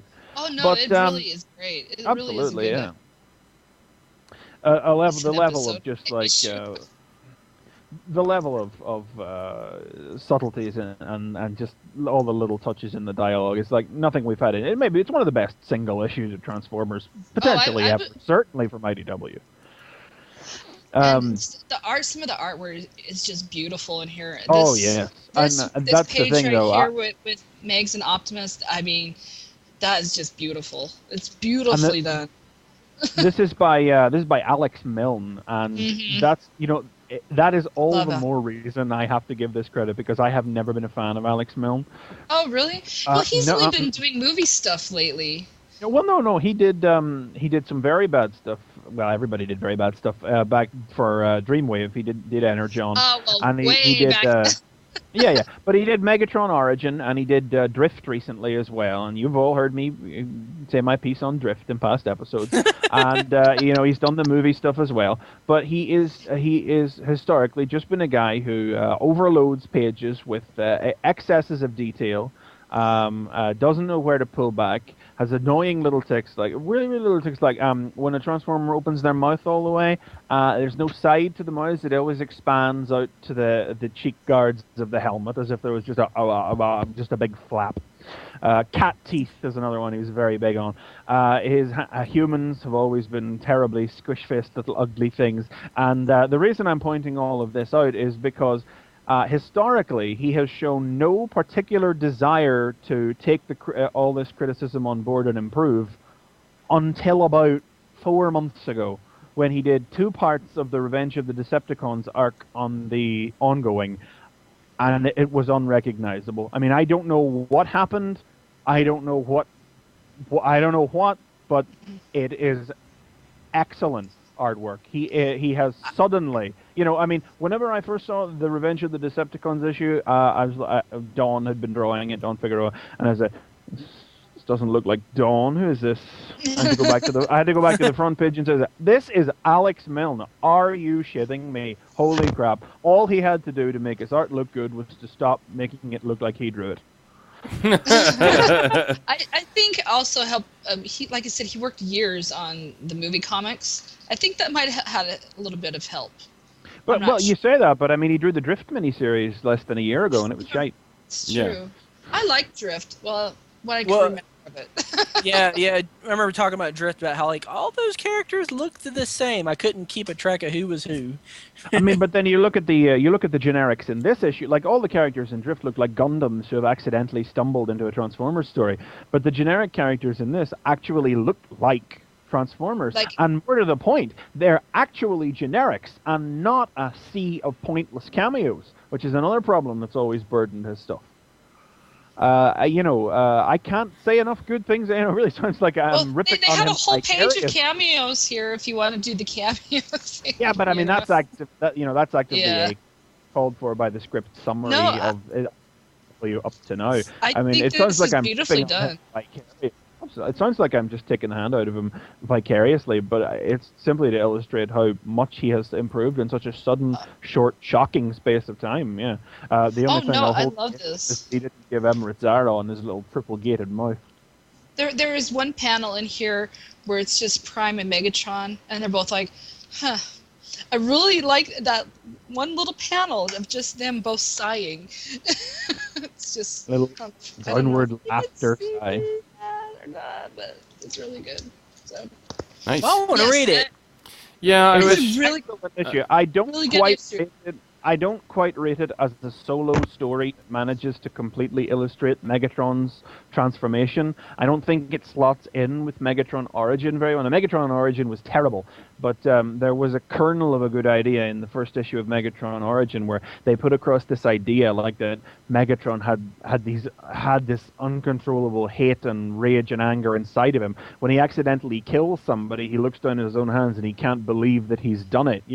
There's when I saw the preview for this issue, and I saw Megatron, whenever Megatron was accused of attacking the cadets, he responded by saying, I wasn't, and I interpreted that to be a callback to Megatron having lost control and seen red and destroyed these cadets. It turns out later in this issue, unfortunately, that he wasn't part of the fight at all, and I just feel that was a cutesy idea, not a cutesy idea, that was a nice idea that was kind of lost. I'm not sure how well the line is delineated by well-meaning rhetoricist and getting beaten up in a cell one time completely changes his entire ideology. I don't know how much I rate that, but as an isolated story, I think maybe if you stop to try and think about the greater ramifications of it, because it paints Megatron, along with the first issue of Megatron Origin, as a genuinely innocent guy who, felt trod on by the system and resorted to force. In comparison's sake, I mean, the history of Megatron has been a big part of Transformers fiction over the last year or so. It's also been part of War for Cybertron, and it was what the Exodus novel was about. And I always felt like the Exodus novel, for all of its feelings, managed to sell the idea a bit more because he was a rhetoricist and a terrorist who bold-facedly lied about his terrorist beliefs. I mean, everybody no villain sees themselves as the villain of their own story, but frankly, this Megatron kinda does. You see a really good point of view of where he's coming from in just this issue alone. He just bold-facedly admits that he takes no pleasure in all of the killing, devastation, and hate, and everything that he brings down upon it. And he will never apologize for it. But he takes no joy in it, but he won't apologize for it, and he won't stop doing it. He thinks that it needs to happen. It needs to happen, so he's not going to apologize for it. Yeah. So he's just such a complete monster that it's hard to, within the space of 22 pages, believably buy that getting punched a couple of times in a cell by Whirl turned him from it's implied that he was actually a poet back in his minor days, but he actually wrote poetry. I'm not sure how much I solidly buy it on that, but that's my one sticking point, and it's still absolutely an excellent issue. Yes. Nice. Go out and get it. I still like the BotCon issue better. But it's really good. So. Nice. All right. Yes. So highly recommend. All right. Very good. Okay, so I guess that's to me. Both the things I'm going to review are from last week, however. So first up, I've got Ghost Rider Fear Itself, #1 for the new Ghost Rider series. This is a series, even. This is not a mini. This is... Oh, it's a series. Okay. This is the thing. Yes, this is the deal. Apparently, it opens up with some events that I didn't pay attention to that was in another comic somewhere. And it sort of references back to those. But basically, there's an opening sort of internal monologue from Johnny Blaze talking about how he had been, tricked into being Ghost Rider. And about how he used to jump over flaming cars and made him do it or something. Yeah, and then there's like a whole like 2-page splash page of some sort of classic Ghost Rider villains and, Johnny Blaze on the motorcycle. But now it's all over. He gave up the ghost. He was Ghost Rider, now he's not. Yep. I see what you did there. Yep.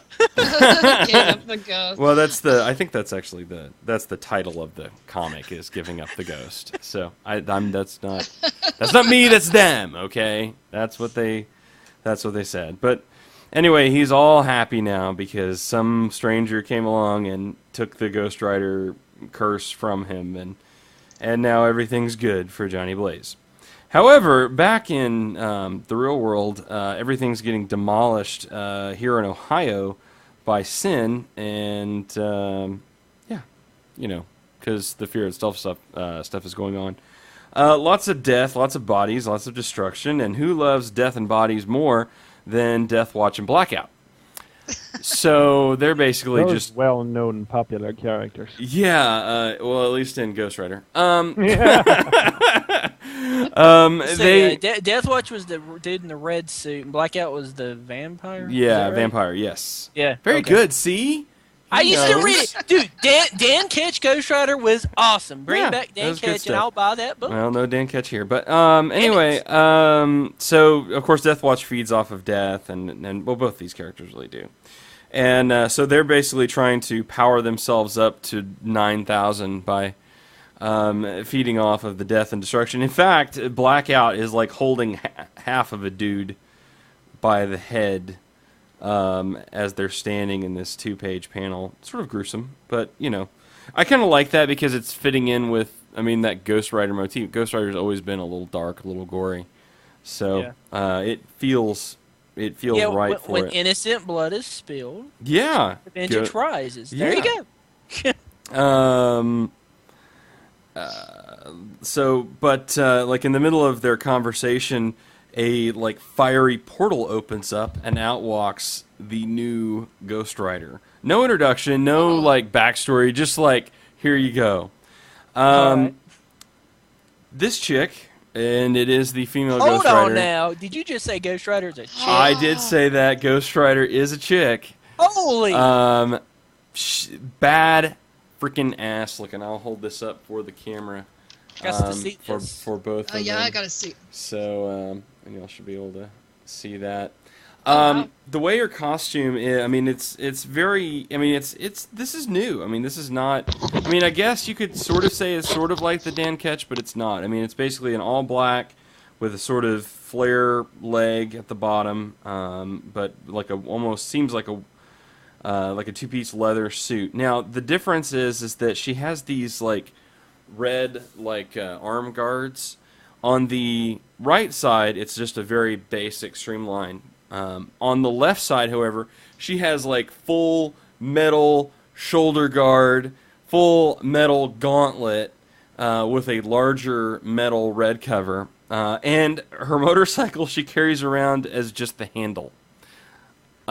Which she's standing there with just the handle. Where does she put it when?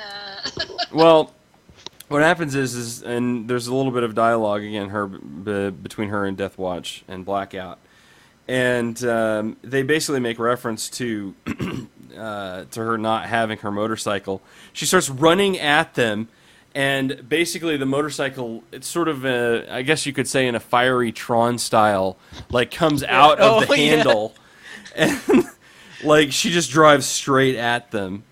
So is her motorcycle completely made of fire when she's on it, no, or does it's sort of like a variation on the Ketch. It doesn't have the skull version. I don't know if you can see Yeah. this or not.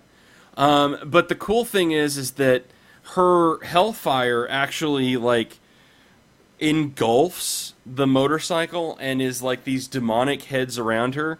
So the heads actually launch out and perform the penance stare on Deathwatch and Blackout before she's even like on top of them. She just like rides past them and they're already affected by the penance stare. So she beats the crap out of them, and in the middle of it, there's like two people that had been basically scavenging, I guess, or something. And she turns like right on them in the middle of the fight. Like after she deals with Blackout and Deathwatch, like these two just like bystanders, she starts to like she's gonna lay into them before Sin shows up. So her and Sin get into a scuffle. She actually makes Sin drop her hammer. Oh, that'd be cool. And totally like wraps Sin up and then decks her out, lays her the fuck out. I'm assuming, by the by, that you can tell she's female because she has boobies. Well, I mean, okay, yes, but I mean in terms of her figure and everything, and well, yes. Wanted to check. You can tell by the figure, the shape of the body, not just the breast. That Okay, if she's a skeleton, so never mind. I don't want to. The Hellfire fills out the suit. Hellfire boobies. Hellfire boobies. So swelling under there. But oh my god. But what's interesting is that so she lays out Sin, and it's almost a little bit of arrogance on the part of this new Ghost Rider because she wants to kill Sin with her own hammer, and when she touches the hammer, it sort of negatively affects her, and it actually causes the Ghost Rider soul to like retract. So she basically turns back into her human form, which she keeps the suit as well, which is sort of interesting, but I don't know how that happens. Which I guess that sort of happened, but it wasn't always the case. Anyway, like Johnny Blaze, I think he always had the suit. He always had the suit on. But Dan Ketch, he actually literally became like a totally different person, and it was well, like a I different think suit and everything. They explained later it was a little bit different of a thing, I think, for him. But anyway, Sin just has this basically dialogue where it's like, "Oh, well, you touch the hammer, you have felt fear itself, and it will change you." And she just leaves her, just walks off. Fear itself, like the name of the thing. Oh, like that. See what they did there. He said it. He said the name of the thing. So then we go back to... so Sin leaves there and just leaves her unconscious. We go back to Johnny, and who shows up to tell him that they're going to have to do something to save the humans, which is strange for them. But Mephisto! Yes, Mephisto. Yep. So basically, I'm assuming it has something to do with the fear itself thing, and they're going to help try to stop that. But anyway, where this basically ends up is in a flashback, which is only an hour of a flashback, but whatever. And it involves, I guess, this character that had relieved Johnny of the spirit of vengeance. And he's got some sort of cadavers that he's resurrecting or something. Or some person that he's resurrected. I don't really understand what's going on here.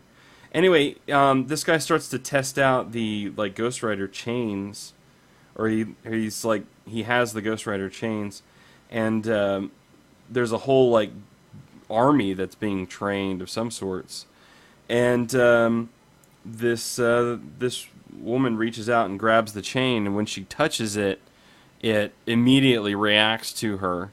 And the hellfire starts to engulf her, and he asks for her name, and all she gets out is Alejandra. And so he explains that Sin's burns, and then she turns into Ghost Rider, and then they portal her out to fight Sin. Yeah. So do we really think this is going to be the star of this series? I don't know. I mean, she's on the next issue as well. So, I mean, she's on the cover of the next issue. So, I don't know. I mean, I don't know how long this will last or where it's going to go. I mean, coming into this issue, having not seen any of it before, you know, I don't know a lot of what the direction of where these other characters that have bestowed this power upon her have come from or what their intentions are. it doesn't seem good. It doesn't sound good for her, at least. So I don't know. I wouldn't. I mean, you know, the name would imply that she's some sort of Latina, but you know, and it's female Ghost Rider, which is kind of awesome, even though they have a male Ghost Rider on the cover. But so the question I got is, did you enjoy the book? I did. I really did. I thought. Will you be picking up issue number 2? Yeah, I think it was a little over the top. I mean, there were a couple elements where it's like, okay, all of these characters have gone up against Sin and had no luck, and for some reason she's able to punch her out. So it was a little like gimme in that respect. But you know, for me, it's always kind of been the struggle. You know, in terms of like things I liked about Ghost Rider, is it's always become like struggling with the curse, dealing with your inner demons, those kinds of things. And so if they can start to bring out that aspect of it, I mean, there has to be a reason that she was chosen, which would imply to me there's probably something screwed up and dark in her past. And she like killed a guy. And could be. I mean, who knows? I don't know. Who knows? But there's probably something in her past that would, you know, allow that to happen. And if their intention is not for her to keep this ability, then, you know, more bad things can happen. I don't know. I'm interested so far. I mean, it was just enough to get me interested, not enough to tell me everything. So yeah, I could totally see myself picking up issue 2 of that. I'd like to pick up a new Ghost Rider book. That's why I'm mostly interested if you liked it, because I loved Ghost Rider in the & up until it just got kind of bad. And I think that's what was kind of nice about this, because you know, you saw the Johnny Blaze, you know, in the beginning. He's obviously going to factor in again. Not that I'm a big fan of that, but whatever. And they pulled in those like classic 90s, you know, Ghost Rider villains with Blackout and Death Watch. I mean, I was just like, oh wow, you know, it's like I was right back in like the Dan Ketch era, like, you know, oh, these guys just showed up. They've been doing nothing for 15 years, and then, you know, they're here. But they don't show up until a Ghost Rider shows up. Yeah, really. Basically, they do nothing until a Ghost Rider is there. So, but no, it's good. I think it's worth a read, and I'm definitely going to go to issue 2 on that. So, I'm supposed to give you a message from Mikey, G Wolf B3. He just says indifferent. Tell JD indifferent. Indifferent. I don't know what that's supposed to mean. What does that to mean? What? I don't know. He just says tell JD indifferent. Okay. Well, thanks. I don't know. I have no idea. That's pretty much how I live my life. But I think you've been marked for death. apparently, we just don't know. we're indifferent to your life. So awesome. Well, that's good to know. So Green Lantern, War of the Green Lanterns, the conclusion, the end? Question mark. Why they do that, I don't know. Anyway, so to kind of recap, not the whole series, but just to say, the concept behind this was that one of the 4 human Green Lanterns was not going to make it to the end. Haha, it wasn't Kyle. I know. Yeah. I was so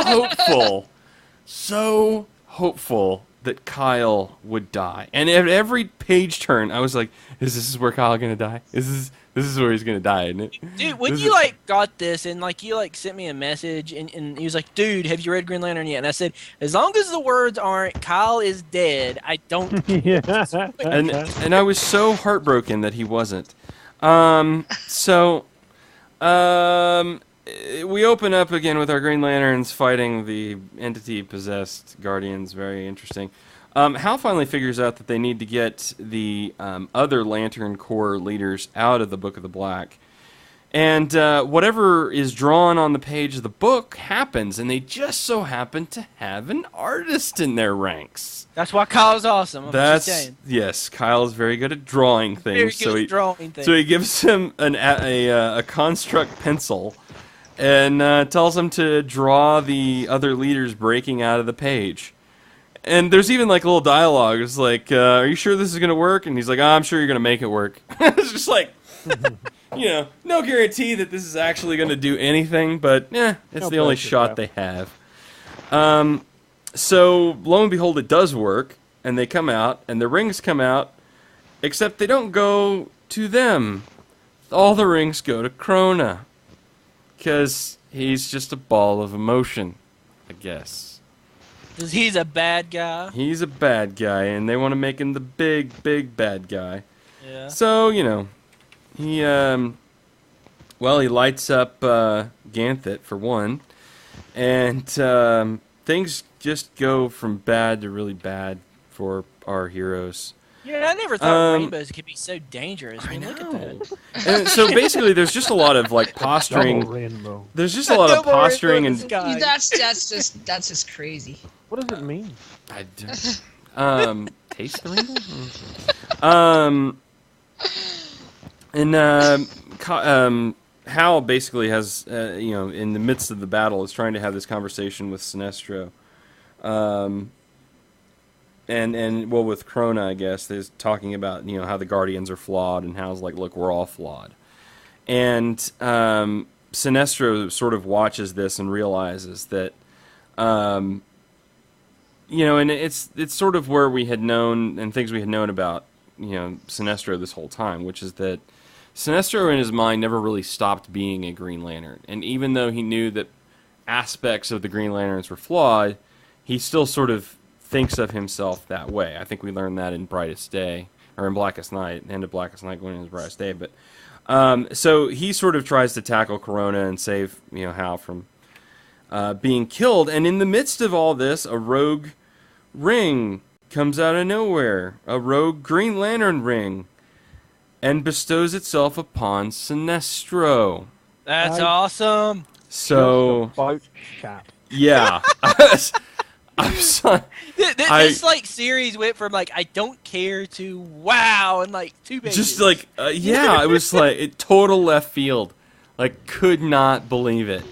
They made Sinestro a Green Lantern. When they said, "Oh, Sinestro of Korugar, you have the ability to overcome great fear. You have been chosen." He's like, "What?" I was like, "What?" At the same time. And the line after it, he's just like, I don't. And I was like, don't ask questions, just fight. Just fight. So they start to unleash on Krona, and Krona's like, blah blah blah. I am everything. I am all powerful. I'm a guardian. You can't hurt me. I'm immortal. And Hal's just, no, you're just old. And slags Krona. Now, this is important. Got an epic splash page. I mean, 2-page beautiful spread of this, just totally lighting Krona up. This is important. Why is this important? Because Green Lantern rings are specifically programmed to be ineffective against Guardians, even crazy rogue Guardians. And the fact that Hal basically blows Krona up with his Green Lantern ring, that just shouldn't happen. But it does, and of course, Atrocitus is really pissed because he wanted to kill Krona. Wow. Well, QQ. Yeah. So the entities are released, and they're all free, so assuming they're going to go do their thing in the universe. All the rings leave Krona, and they go back to their... Now, here's the really dark, and twisted part right here. Well, first of all, Sinestro's ring goes flying off, so he doesn't even go back to him. But then you have this great panel, and what it is Indigo 1 and Larfleeze. Her line is, "Where am I? Where is Abin Sur? I demand to know." That before. There's the mystery about the Indigo Lanterns has been brought up specifically at the start of this story. Yeah. Yeah, and it does seem now that there is some sort of tie to Abin Sur, which we had sort of been hinted at like an issue or two ago. Yeah, it's been hinted before, yeah. But I love Larfleeze's line, which is, "Keep the orange one away from me." Yeah. And then it goes back on. Hell? It goes back on him, and her line is "Knock," and his is "Mine." It's just, oh man, I felt almost sick for just a second because I was just like, you have this image, like we have this image of Larfleeze, like he's just this, single-minded, possessive character, and this sort of gives the implication that it's really the ring that has twisted him and altered this character. So, just one line, man, just makes it really freaking interesting. And then of course Carol gets her ring back, as does Saint Walker. And everybody's sort of in shock that Sinestro has a ring. The Guardians, however, are not as concerned about that. What they're concerned about is that Krona is dead. and he was killed by a Green Lantern. Yep. Talk about missing the trees for the forest here. Fucking priorities, guys. So, they are scared shitless.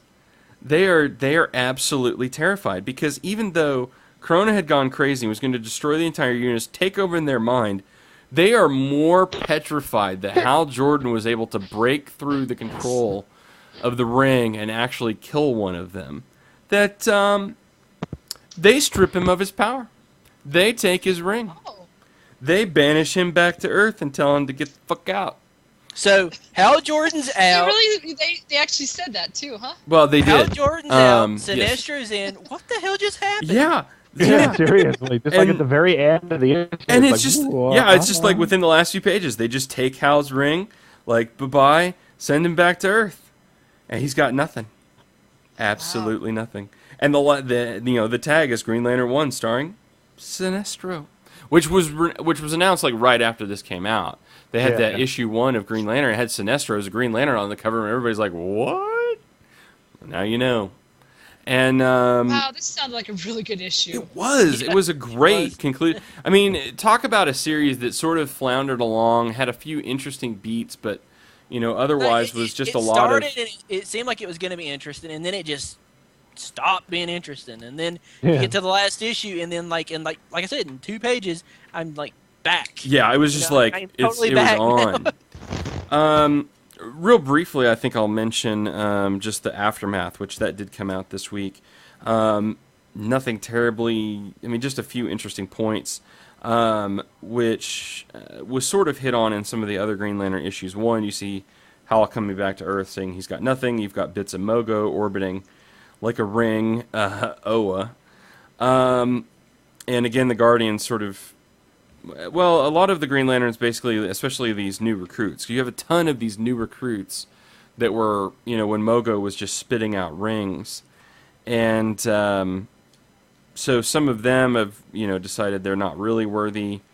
Yeah, they kind of addressed that in Core, which yeah, and that was I like that. Core was after, and I think Core was supposed to be after this Aftermath, because they start sort of the process of rebuilding.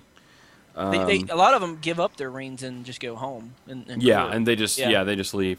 Kind of a major point. St. Walker gives Ganthet his hand back, heals his hand, so his hand that got blown up kind of in the middle of the series. So he's got a real hand now? So he has his real hand back. Yep, St. Walker was able to heal that with a construct that was Saeed. And I guess she's still trapped away as the Orange Lantern, Guardian. But she hasn't really factored much in, so I don't know if that's a hint of things to come or whatever. There's several Green Lanterns that sort of try to get on John's case for killing Mogo, and Kyle tries to defend him here, and Kyle, of course, was very against killing Mogo in that whole process. And in the midst of Kyle's defense, he brings up the point that John had no other choice. And then he tries to say, well, and also, it was really the Black Lantern, John, that killed Mogo. And John's like, no, you don't. I did what had to be done, and I did it. It wasn't any Black Lantern version of me, and I would do it again, if I was in that moment. And Kyle's like, no, you just gave up looking for options, and we could have found a better way. And John basically tells him, like, look, that's because you're a dreamer. And you can live because there's people like me around to make tough decisions and live with those consequences. And if you can't understand that, then, go screw yourself or whatever. Yeah. And so Kyle does. So anyway, I mean, I think that was the interesting points out of this. A lot of these elements are being dealt with in the other issues. The only other thing is there's sort of this like internal group of Green Lanterns that are. There's one of them that's like very, I guess, pretty psychic, and or that has a certain amount of psychic power, and he's sort of confirming for them that yes, the Guardians are scared shitless that one of the Green Lanterns was able to kill Krona with the ring, and so this group is going to take it on themselves to take care of what they think the real problem is, which is Sinestro. They're going to try to execute Sinestro. And their new recruit is, of course, his daughter. So, anyway. Spoiler alert. So, Yeah, $5 says they don't manage it. No, I doubt it. No, I heard they was in a comic coming out. Yeah, I think he's going to be in a comic for a while. So, anyway, great conclusion of War of Green Lanterns. That is actually going to probably, play right into where we pick up in terms of the new number 1 for Green Lantern. Yeah. Obviously, again, with for everybody Sinestro. who was concerned that the reboot was going to be like wiping time or something. Yeah, I mean, it looks like this is going to play in. Now, it may be that how, I don't know how much of that they're kind of rebooting, undoing, or how that's going to work. But at least the status quo that we're at now is going to be the status quo going into Green Lantern. So, I mean, it certainly took a different direction. And again, when War of the Green Lantern started, we really didn't know anything about the New 52. So the fact that they're able to kind of marry that in, and before we even knew that was going to happen, yeah, interesting, good stuff. So anyway, there you go. There's my like 2.5-ish. So I'm sorry, you were going to say what, Nicole? It sounded like a really good one. I missed out on it, man. It was good. That'll be an interesting trade, I think, to pick up. Yeah, it more pulled itself out at the last second than anything. Yeah. It wasn't a particularly thrilling crossover for a large portion of it, but I mean, because like the big things were Krona, Mogo's dead, and that was it. That was like the big things, and then at the end, not an boom, inch Sinestro. of explanation for all my issues as well. Yeah. Not an ounce of explanation for why Krona's back, why he's small now. Right. Yeah. No. Yeah. So It's easier for him to hide. So, all right, McFeely, what you got? Okay, pulled Revenge of the Fallen lockdown to pieces there, so I'm just going to set that aside. Okay, what have I got? We're running awful long here. Yeah. I got a bunch of stuff here. What do you guys want to hear about? No. Avengers Academy. Yes. I don't know, I think I could talk more about something else. Let me see. You don't love an Avengers Academy? What happened to that issue? I always love Avengers Academy. It's just, talk about something a little bit different, Love 15. I'll start with Ultimate Fallout. Ultimate Fallout #1. This is the prologue or epilogue miniseries following on from the death of Ultimate Spider-Man. This is a weekly thing, 6 issues. First issue came out last week. I'm talking about the first issue. Second issue came out this week, going to carry on for another 4 weeks, bringing things. This issue in particular is really just Ultimate Spider-Man issue 161 because it is written by Bendis, it is penciled by Bagley. Issue 2 is broken up into 3 chunks: one about Iron Man, one about Captain America, one about Thor, which are done by Brian Bendis, Jonathan Hickman, Nick Spencer, and with different artists on each one. I'm not sure how the rest of the issues of the series are going to break up, but following on from this one, which is truly the Wake issue, the series is going to lead the way for the but the fresh start for the Ultimate Universe in a month or two's time, with Hickman and Spencer on the Ultimates and the X-Men. It's Iron Man. It's actually Captain America, Thor, and Rogue are the characters in issue 2. The reason I'm talking about issue 1 is because it's rather good. That's a good reason to talk about anything. It's a bit of a quiet issue. It starts out with just observing the individual reactions of all the characters following Spidey's death. And incidentally, I really believe that he is dead now. It took until this to do it, but this is such a well-done issue that the medical expertise of Johnny Storm notwithstanding, he genuinely does appear to be quite dead. Gwen Stacy believes she's cursed. Joe Jameson attempts to write an editorial in which he explains that he knew the truth but can't bring himself to. Johnny Storm is filled with rage. Kitty Pryde is also very much filled with rage. Kitty's been out of the loop for a while, but she's still running around fighting crime in her hood or shroud identity, and she's just venting her anger on everybody. Flash is just a complete idiot.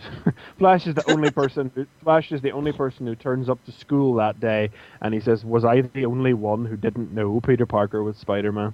Awesome. Because the teachers, everybody's in tears. Mary Jane's trying to get the truth about S.H.I.E.L.D. She's trying to get information about Nick Fury because she blames him for everything, and she wants to out Nick Fury to the world. So that's what she's working on. That's about the first half of the issue. Now the second half, or maybe even the last third of the issue, is where it really...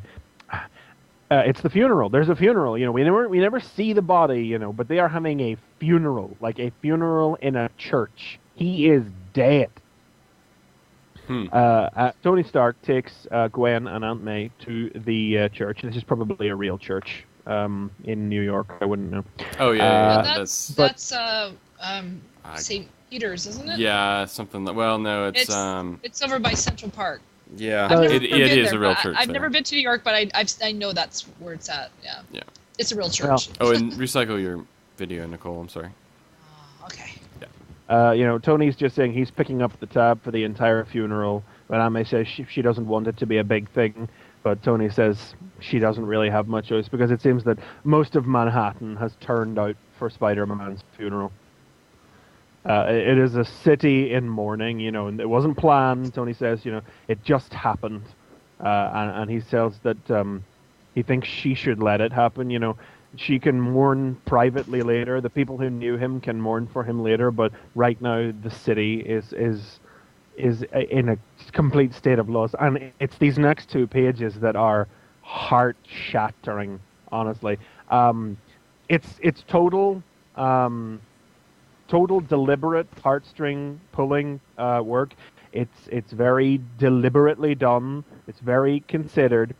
But as Aunt May is walking up to the church, leaning on Tony Stark, you know, complete silence on all sides, and a little girl in the arms of her mother speaks up and says, "Are you Spider-Man's mommy?" And she says, "No, I'm his aunt." And she says, "But you made him breakfast like his mommy." And the mother tries to quiet the little girl, but Aunt May says, "No, it's okay," that she did. And then the girl turns her head, and we see that she has a little bit of scarring up just around her eyes, little burn marks around her eyes. And she says, "When I was little, Spider-Man saved me from a fire, so I didn't die." And the little girl just says, "Do you need a hug right now?" And Aunt May just bursts out into tears, and they just hugs the little girl in complete silence. I cried. I'm fucking not gonna deny it. I cried like a child. It is so deliberate and so considered. I fucking bawled. It's like Aunt May has known that Peter is Spidey for it's like a good solid. Nicole, getting some really bad static from your end. Anybody else hearing that? Yeah, I think she's got microphone problems. So. I can't hear myself. May has known that Peter is Spidey for like a good third of the book's existence, but she's always just viewed it as the personal dangers that he has faced himself, as any mother figure would.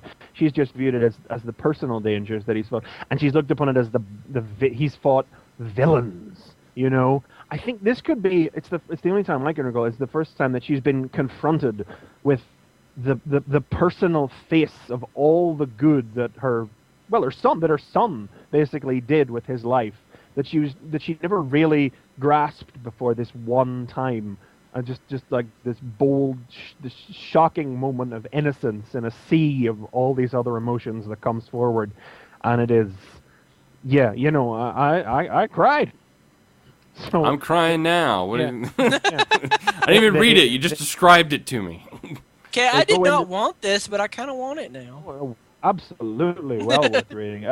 I mean, as I said, there's more legitimate emotion in these 22 pages than anything that happened in the Death of Spidey itself. The issue ends then. They go into the church. Aunt May has the veil up over her head, and she sits down, and the issue ends then with Captain America in full military dress, just stepping up, introducing himself. "My name is Captain Steve Rogers. I knew Peter," and she recognizes. She says, "I just wanted to say that it's my fault." And that's where the first issue ends. Cool. Wow. Yes. And the second issue follows up. I'm not talking about it anymore. No, there is more genuine emotion in this whole first issue than anything that happened in the death itself. It fully and totally convinced me. It's something we talked about when the Human Torch died. Kill it, if it's not, we'll start that sentence over. Comic book death, we all know the deal. But a good story does not hinge on you convincing the reader that the character is dead, but that convincing the characters in the story that the character is dead, and telling a story with their genuine emotions. It's convincing the reader that their emotions are genuine, even if the death itself is not. This managed both. It managed to convince me that the death is real, and of some tremendously genuine and quite emotions that just, the first issue is all right. It just follows the characters and shows how they're reacting in all pretty much the expected ways. And then just out of nowhere, this just comes in and hits you across the side of the face and brought me to tears, honestly. I've read quite a few accounts of other people doing the same thing. That's why I feel safe in admitting it. No, Ultimate Fallout, well worth reading. The second issue, not as good as the first, because it moves off the deliberate topic of Peter's death. The first one has Captain America carrying on right from where it left off, Aunt May slapping Captain America and running out of the church before Jonah Jameson comes and helps her back in, as a Bendis chapter. And then a nice chapter written by Hickman, penciled by Brian Hitch, in which Thor imagines Peter and all the other ultimate heroes who have died celebrating in Valhalla with all of his friends and family. And then a final story with Rogue. She didn't know Spider-Man, but she's just reflecting on what his death means for the changing landscape of the Ultimate Universe. So it's been a good series so far, and better than most is in the death. So if you were perhaps on the fence about picking it up, if you read the death, I would say definitely do. Yeah, excellent stuff. Nice, cool. So let's see. I got Avengers Academy, I got Mystery Man, I got 15 Love, and I got FF. Who wants to hear about what? I liked Avengers Academy. Not much was going on in FF. That's true. It was okay, but not much. Well, I'll go with Avengers Academy. Okay, then. Thank you. There you go. Yay! I win! All is right in the world. He's talking about Avengers Academy. Do I still have bad feedback? Yeah, there's a little bit of cracking. So this is very much an issue of two halves. With the first half picking up from where we left off last month, with Giant Man fighting the Absorber. That was bad. What was that? That was not good. Did a bus hit us? No. Nicole's having some audio problems. I apologize.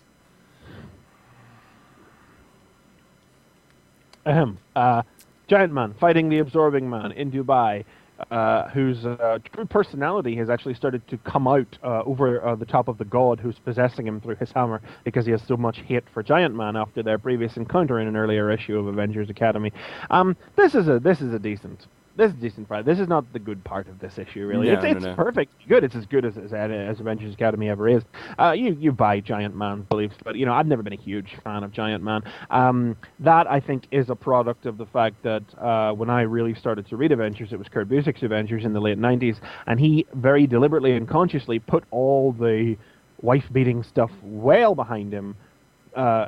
Went to a lot of trouble to address and heal Hank Pym's mental problems and relationship issues, and that was all I ever knew Hank Pym as a healed man, or a man working towards repairing himself, who succeeded in the end. And then Chuck Austin dragged it all out into the open shortly before Bendis came over and seemed to pick up from where Austin left off, and so Hank has been carrying a stigma that Busiek had managed to shake him off for several years.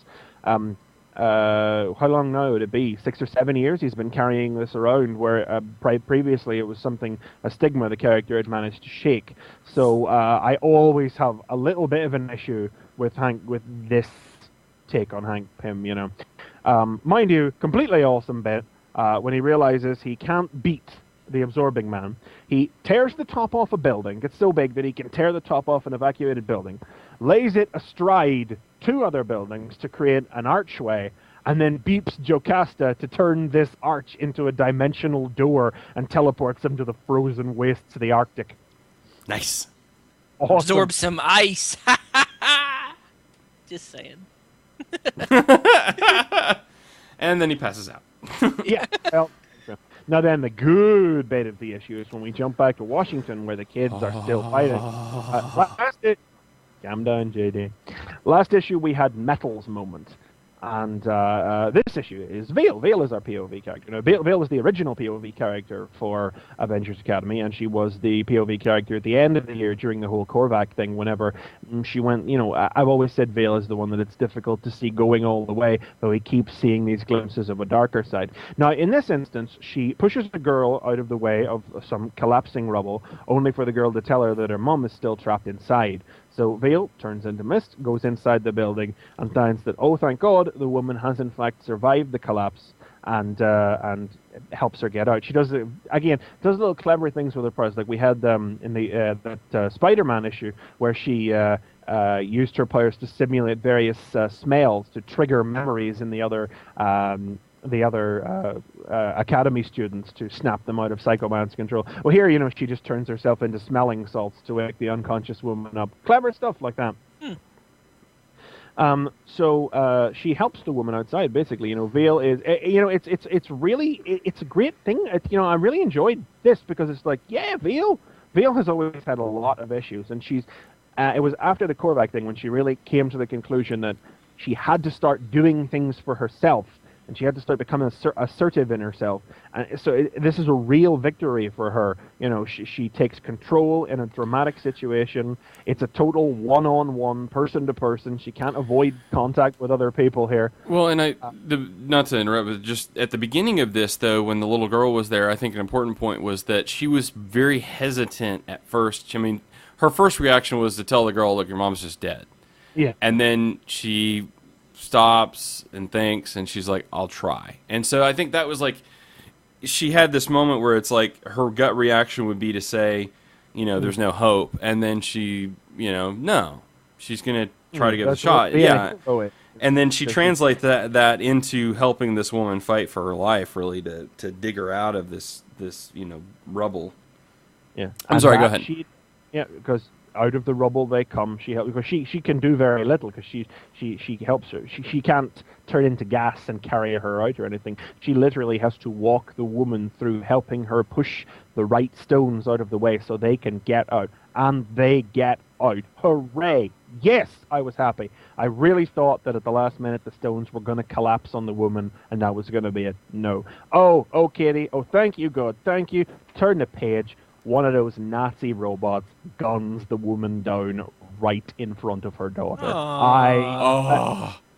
Vale shouts no. I shouted no before. God, I hate those Nazi robots. Such a bunch of bastards. But then this is where it goes down. Vale is like horrified for one panel, and then it's vengeance in the next panel. She turns herself into what is pretty obviously chlorine gas or some kind of poisonous gas. She turns green, floods the robot's control chamber, and without a moment's hesitation, kills the pilot without hesitation. She comes out, she resolidifies. She doesn't know what to say to the girl. She hands her off to a medic, and then when she's alone, she just collapses in tears in the rubble. And it's like, oh my God, Vale, you were doing so well. But again, it is one of those tremendous dark moments that we see creeping out in Vale. This stands in such fantastic contrast to Metal in the last issue, where Metal was horrified with what he had done accidentally, and yet had to be asked by Tigra if he could do it again when he needed to. Vale doesn't even think. Vale deliberately, maliciously, in an act of vengeance, murders 2 pilots. I beg your pardon. I forgot there's a gunner and a pilot in these things. Murders 2 people for revenge. This is one of those, not outright villainy, but treading the line that we have seen from Vale constantly, that makes you, believe a character who at the outset seemed to be one of the least likely, and which was actually recently highlighted in an earlier issue of Avengers Academy, how unlikely a villain she seemed. there's darkness in everybody, and it keeps more and more. It's coming out in Vale. And, you know, as she's carried away by the Meg, the little girl just looks back at her, wide-eyed, full of horror. Is it the horror from her mum dying, or is it the horror of what she saw her do? You know, it is brutal. It is brutal stuff, and God, it is I need to be reading this book. Yeah. If this is the book that just teaches you that tie-ins, big, stupid summer crossover tie-ins can be so much more. You know, there's a small sampling of things like that. I'm reminded perhaps of the story about Bruce Banner's childhood from a Secret Wars 2 issue crossover of the Hulk, or the issue of Fantastic Four where Johnny Storm learns about the boy who set himself on fire to be like him. There was a Secret Wars 2 crossover issue as well. But, you know, those were still very much like isolated issues that I don't think Johnny's one ever really had any repercussions again. The Hulk's was important, of course. But it's what I always say. I'm repeating myself when I say it. But Christos Gage taking a crossover and using it to forward the characters. I mean, with Avengers Initiative specifically, he was able to take the crossovers and perform the very impressive feat of making them feel like this is where it was always supposed to go as a story. With Fear itself, it's not so much a question of this is where it was always supposed to go. It's like this was always something these kids were eventually going to have to face. I've said it before. So this Fear itself is very much the baptism of fire for the Academy kids as they, you know, at the risk of sounding glib about it, star in their first big crossover and see the true ramifications of real, you know, full-on super meta-human war. And the, you know, it's a small. This is what's the title of this story? A god-awful small affair is the title of this story. That is what this is. You know, that is what this issue is. What the second half of this issue is. Just a horrible one atrocity amidst so many others that has struck on a personal level. You know, in a conflict so huge that it's so hard for these characters to maybe even embrace it all, just as young trainee people. This one horrible little personal thing, and the first, undoubtedly, of a chain that will resonate throughout this, and the first, sadly, of a chain of events that will happen to each of these individual characters, never mind within the book itself. It's not even the first, because it's after Metal in the previous issue. It is bad times for the Academy kids, but it is good times to be reading this book. Yep. Good stuff. Cool. I need to I'm buy glad you these did trades. that. Dude, this is just, like, I do not regret putting this on my pull list. Like, I told just, you it wouldn't. You know, yeah. I don't lie. No. Yeah. No, you don't. Okay, And well. In 15 Love, it turned back into that film. Oh, okay, good. I was afraid that it might not. They swerved back out of that unusual twist at the end of the first issue, and in this issue, she meets the new hotshot tennis coach on the scene. He can't play anymore because he's got an injured leg, and her coach has started to act funny. Why was it he left the game again? Gee, I hope these two things aren't related in any way. That's awesome. Girly tennis comic, awesome. It's not that girly, funnily enough. So, and also, Mystery Man number 3. I'm not going to talk about this one, No. but I kind of wanted to, but I'm not going to. But I skipped over talking about the second issue of this one. This is the third one, and this is another comic of two halves. Introduces two new characters. That guy there on the front with the bandages, his name is the Surgeon. He is a small-town doctor whose home is ravaged by representatives, whose whole small town is just destroyed by representatives of the villain of the series, the General. He loses his mind in the affair, wraps himself in bandages, gurney straps around the arms, doctor's coat, syringes of sedative, you know, a real The Shadow pulp vigilante of the night type figure.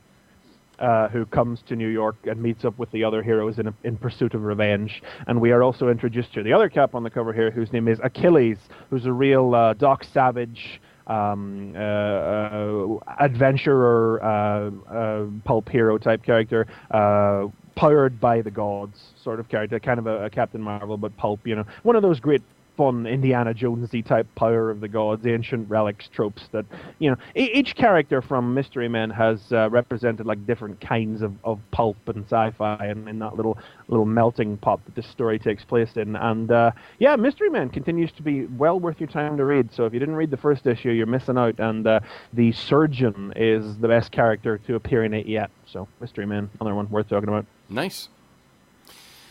So I guess that brings us to Daredevil then. Yeah, it does. McFeely, I got it here. I'm gonna let you go with that one as well if you want to. Yeah, I want to go with. I want to take over the show with this one. All right. I didn't think I want more of this. Yeah, that's so that's our review. We want more of this. Then you're done. More of this. I have never been a Daredevil fan. Oh, But, shame. Yeah, I just never. It's not that I've not Don't hated care. Daredevil either. I've just never been bothered. But I gave this a go based on new #1, big new initiative, Mark Waid writing, Paulo Rivera and Marcos Martin on the art.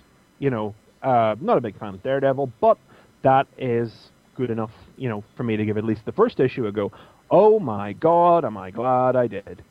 Yeah. Is it because a certain character shows up? Man, it is not even because of that. I was basically I convinced. love that, though. Oh, yeah. Well, I was convinced to pick up the first issue based on the brief preview we'd seen in the back of recent issues where we see that the Spot was in it. I was like, oh, the fucking Spot, that's awesome. I'll give that a read. But that is so much not even the point of this. The basic hook of this is after Daredevil has returned back to New York after the whole Shadowland Daredevil Reborn thing for a fresh start. And our issue begins with Daredevil watching over a mob wedding because there's a rumor that there's a hit plan. It turns out it's not a hit, it's a kidnapping. The Spot is here to kidnap the bride. Yes! Yeah, but Daredevil fights the Spot, saves the bride, fingers the traitorous member of the crime family, and even gives the bride a kiss before beating the Spot and getting out of there. And then we get our fill-in as to what the idea here is. There's a good, it's all first-person narration, as you would expect in the caption boxes from Daredevil.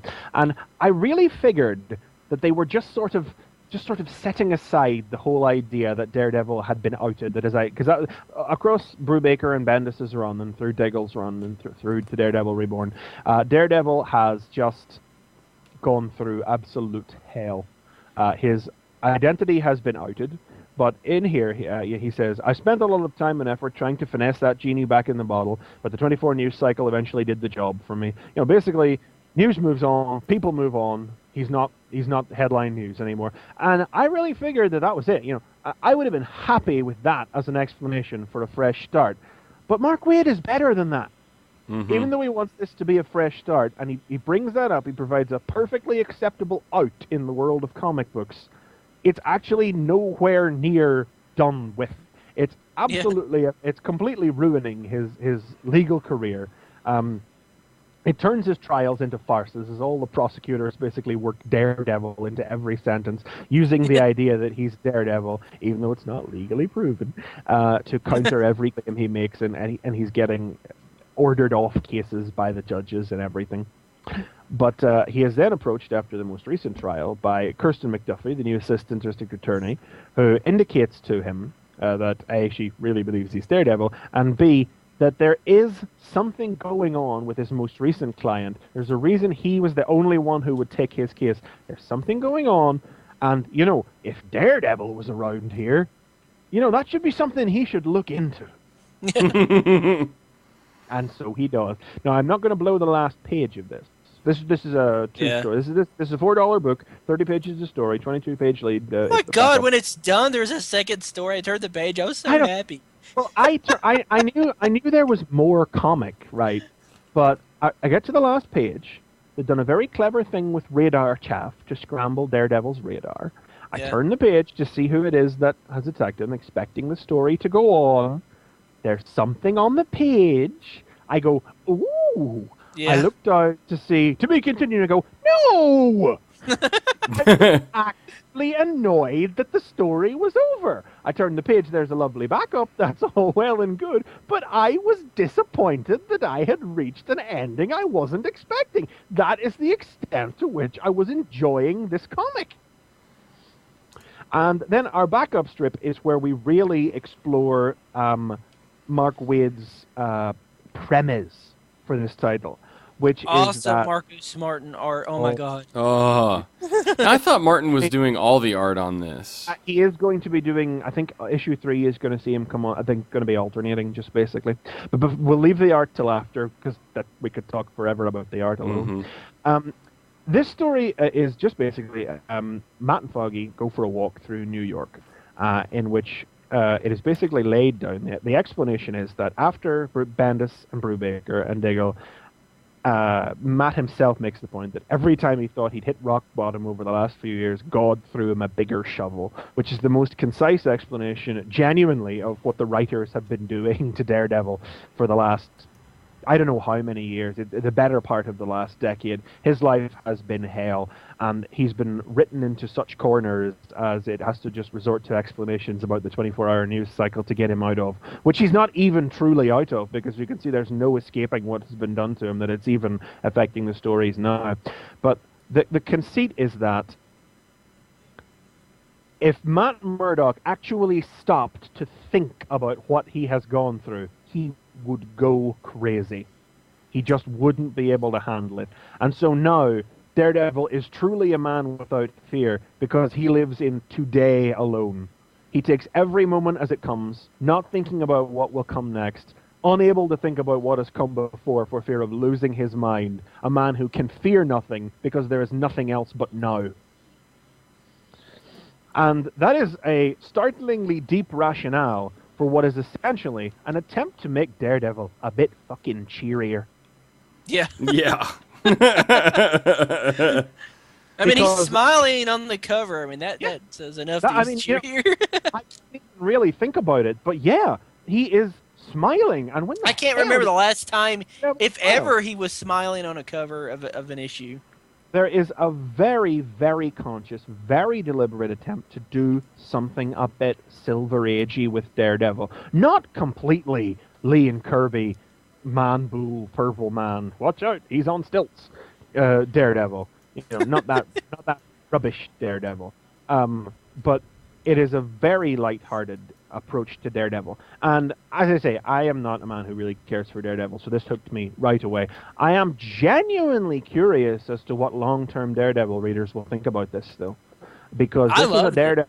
Oh, I fucking loved it. It's fantastic. I mean, before the end of Bendis's run and the beginning of Brubaker, I probably collected Daredevil since like 92 or something.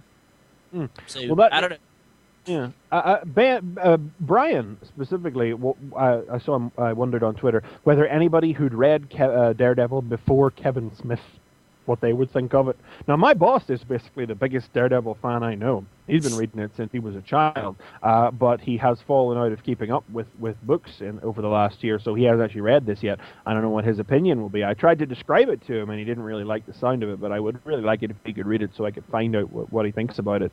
But that is Waid's mission plan. That is his goal for this. A lighter Daredevil through a deliciously deep, a lighter Daredevil that tries to work its way out of the hole, not a bad hole, but like the storytelling dead end. Not dead end, you know what I mean. The corner that Bendis and Brubaker worked the character into.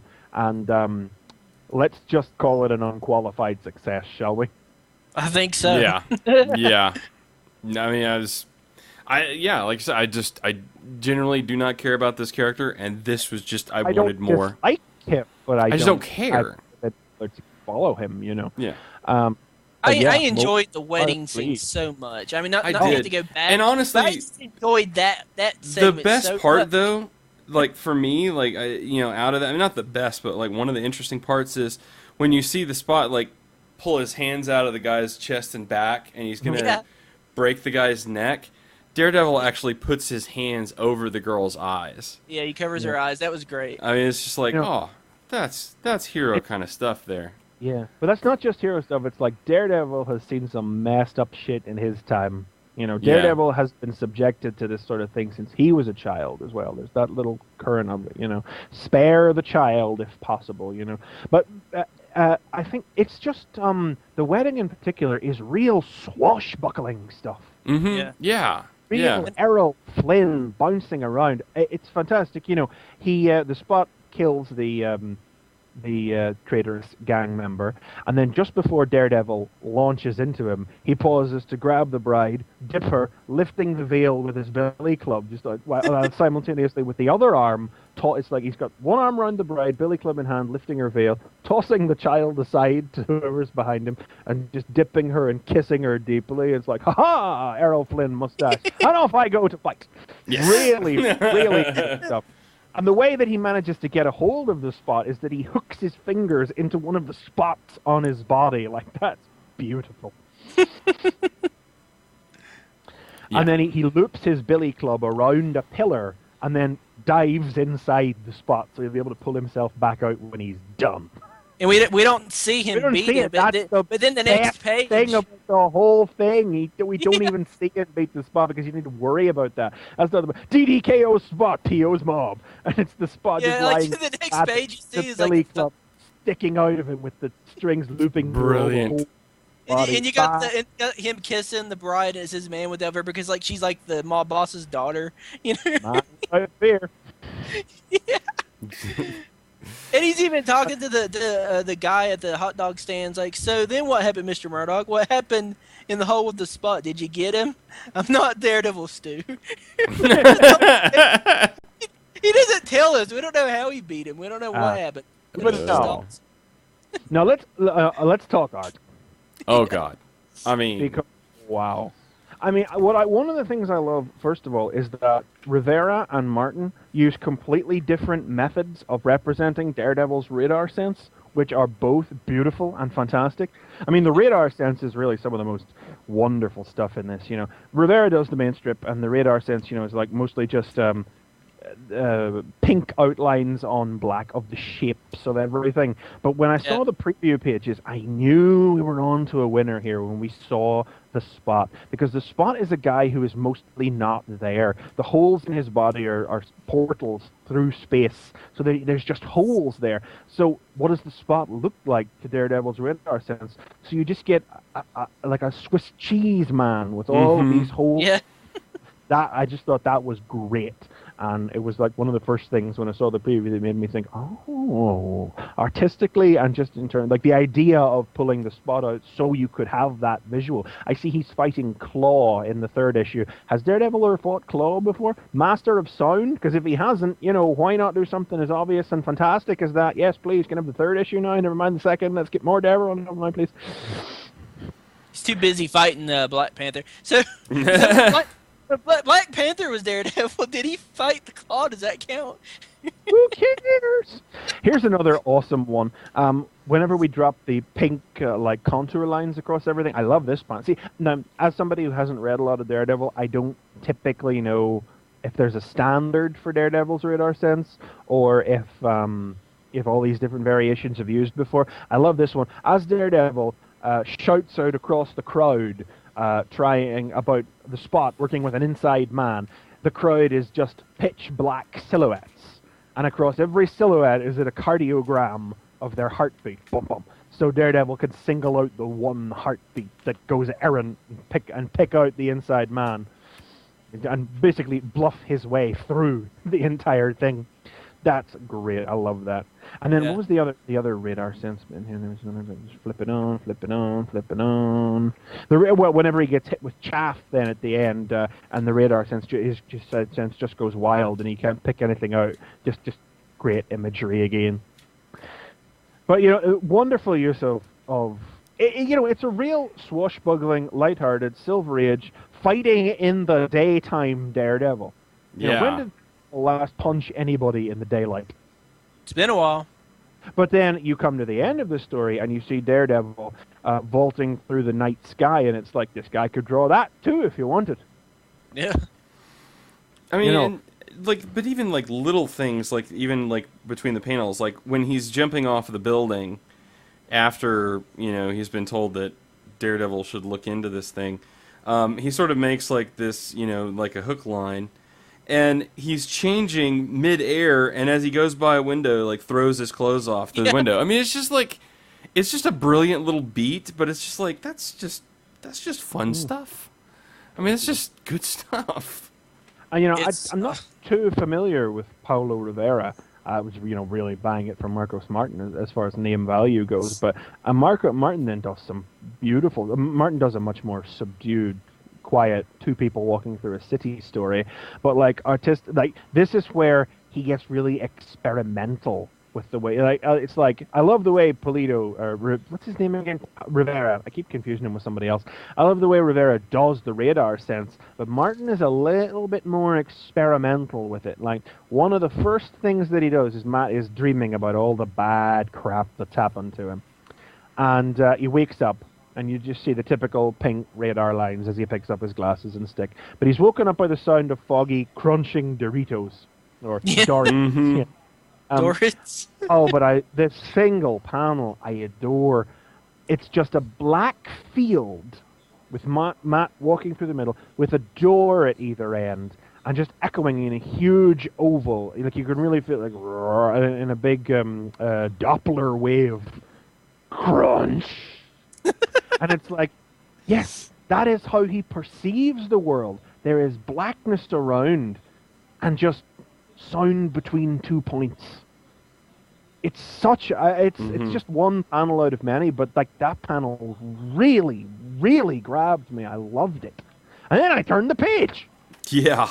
That's awesome. Yeah, I love that. I was definitely reminded of the 2-page spread Martin did in the funeral issue of Spider-Man a couple of months ago, where it's not a series of panels, it's just one giant double-page spread, but we see Foggy and Matt make their way through it all the same. So there are 1, 2, 3, 4, 5. There are 5 Foggies and 5 Matts as they white stripes their way across the image. But the trick of it is that they're not panels, they're not separate images. It's just there are little delineations around, whether it's a piece of dog poo on the ground, flowers in a window box, the meat on a kebab cart, or the sounds of the flapping of a bird's wings, little things of a preacher on a street corner, or the music on somebody's headphones, or the smell of a woman's hair or exhaust. Just whether it's a little negative effect in a small box around it, or an image of his radar bouncing off it so that he knows that it's there, or something that just represents that he's smelling it. It's all the little things on a city street that Matt Murdock perceives that some of us might never perceive if we were walking along it. It's great. This.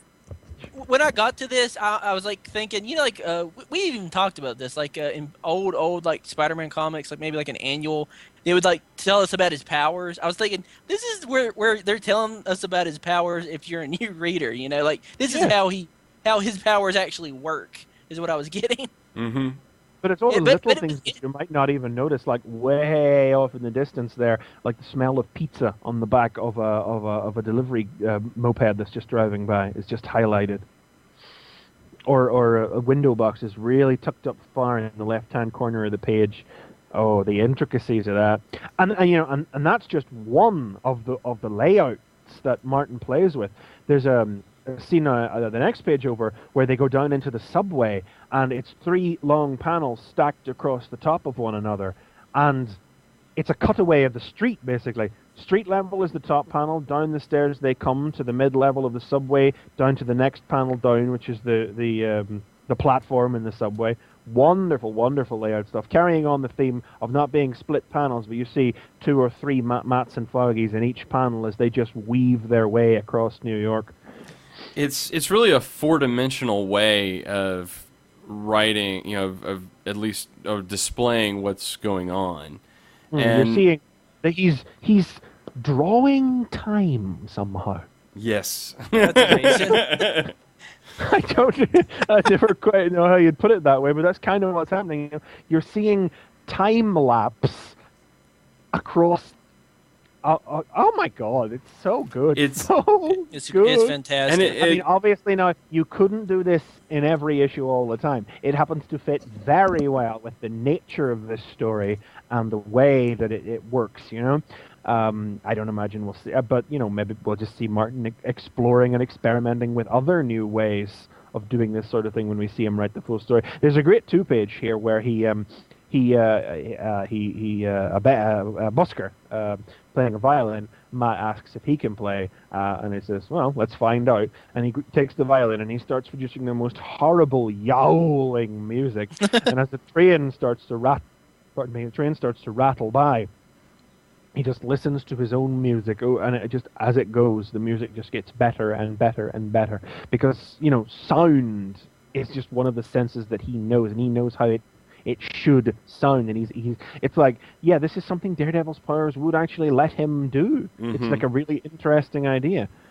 And then they're going to it ends with them going to visit Matt's dad's grave, and he just says, you know, I know I've been acting a little uncharacteristically, which is to say the real swashbuckling, shiny-toothed Silver Age Errol Flynn approach. And it is, you know, he can't stand, if he stops to consider all the pain and loss and the weight of it, he won't be able to stay sane. This is how I choose to cope. Is that acceptable to you?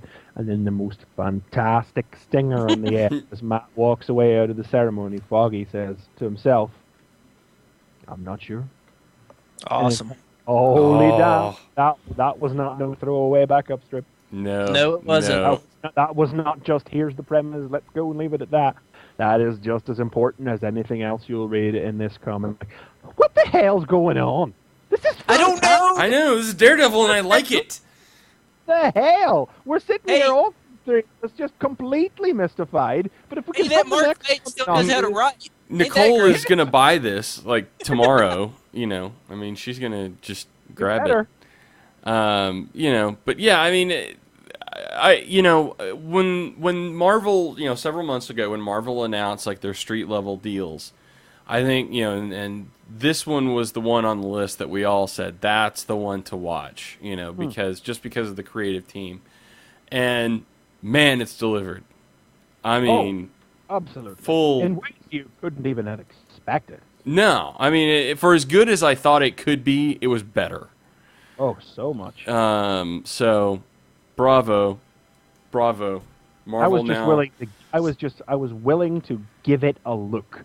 So But I wonder if Punisher will be any good now. I mean, wow. I mean, yeah, I'm starting to think, hey, maybe I should check out the Punisher. maybe Greg I mean, Rucka's Punisher. I'm not would be going to awesome. push it. You know, I don't want to. Yeah. I mean, Moon Knight has just been okay. It's been Yeah. entertaining. But damn, son. I mean, this is some of the best stuff I've read from Marvel in a long. I don't know what it is about Marvel, or maybe I'm just getting lucky picking out the right books or whatever, you know. But I mean, This may be my first read book from now on. That's how much I enjoyed yeah. it. I mean, that is, you know, as I said, Jonathan Hickman's Fantastic Four favorite book and all. Journey into Mystery leapt up to join it in the span of about 2 issues. Christ, I think Daredevil was up there on that level, best of the stuff Marvel's putting out in about 5 pages. It is genuinely fantastic stuff. It was the best comic I read this week. It is the book of the week, and for Christ's sake, buy it. Hell yes. Yes. We don't want this to go away. We want this to stay. No, we Buy- want more. Buy 3 copies of it. Get lots. So awesome. Good deal. Go buy that. So, holy crap, this show's long. More like our standard fare. But it was a lot of stuff, you know, Comic-Con wrap up. Again, you can check that out, tfradio.net. We've got that 4-hour coverage, well, 3.5-ish hour coverage that we did yesterday. That's So really as long as this show. so almost as long as this show, like we do every week. So again, check us out, tfradio.net. Also find us at fanboyversus.com. Find us on Twitter. Lots of different places. It's all in the end of the video. You should watch the video. Video's good stuff. We, you know, we do this on video. So if you don't, you know, watch it on YouTube. But if not, or Blip, or other places. Yeah, that's it. Anything else? We're rapidly approaching the new 52. I'll just say that. Rapidly approaching. Yeah, I Uh, can't wait. About another month. We have a month left, and we're going to be in... Do we tease next week we're talking Cap? Yep, next week. That's the plan. Yeah. Hell or High Water, we will be talking Cap, even if I don't get to see it. I'm Hopefully. also know I'm going to have some fun and funky different things to talk about next week, too. So awesome. So good deal. So anyway, that's it. That's the show. Sorry about Nicole. Sorry, Nicole, you had the audio problems. Hopefully, maybe you get that resolved next week. Maybe, hopefully. She's nodding yes with big eyes. That's why you gotta watch the video. So, yeah, that's why you watch the video, because that's where the good stuff is. Anyway, yes. So thank you so much. Thanks for from Nicole, from McFeely, from Triplet. Thanks for tuning in, and please tune in next time when it'll be Fanboy Versus.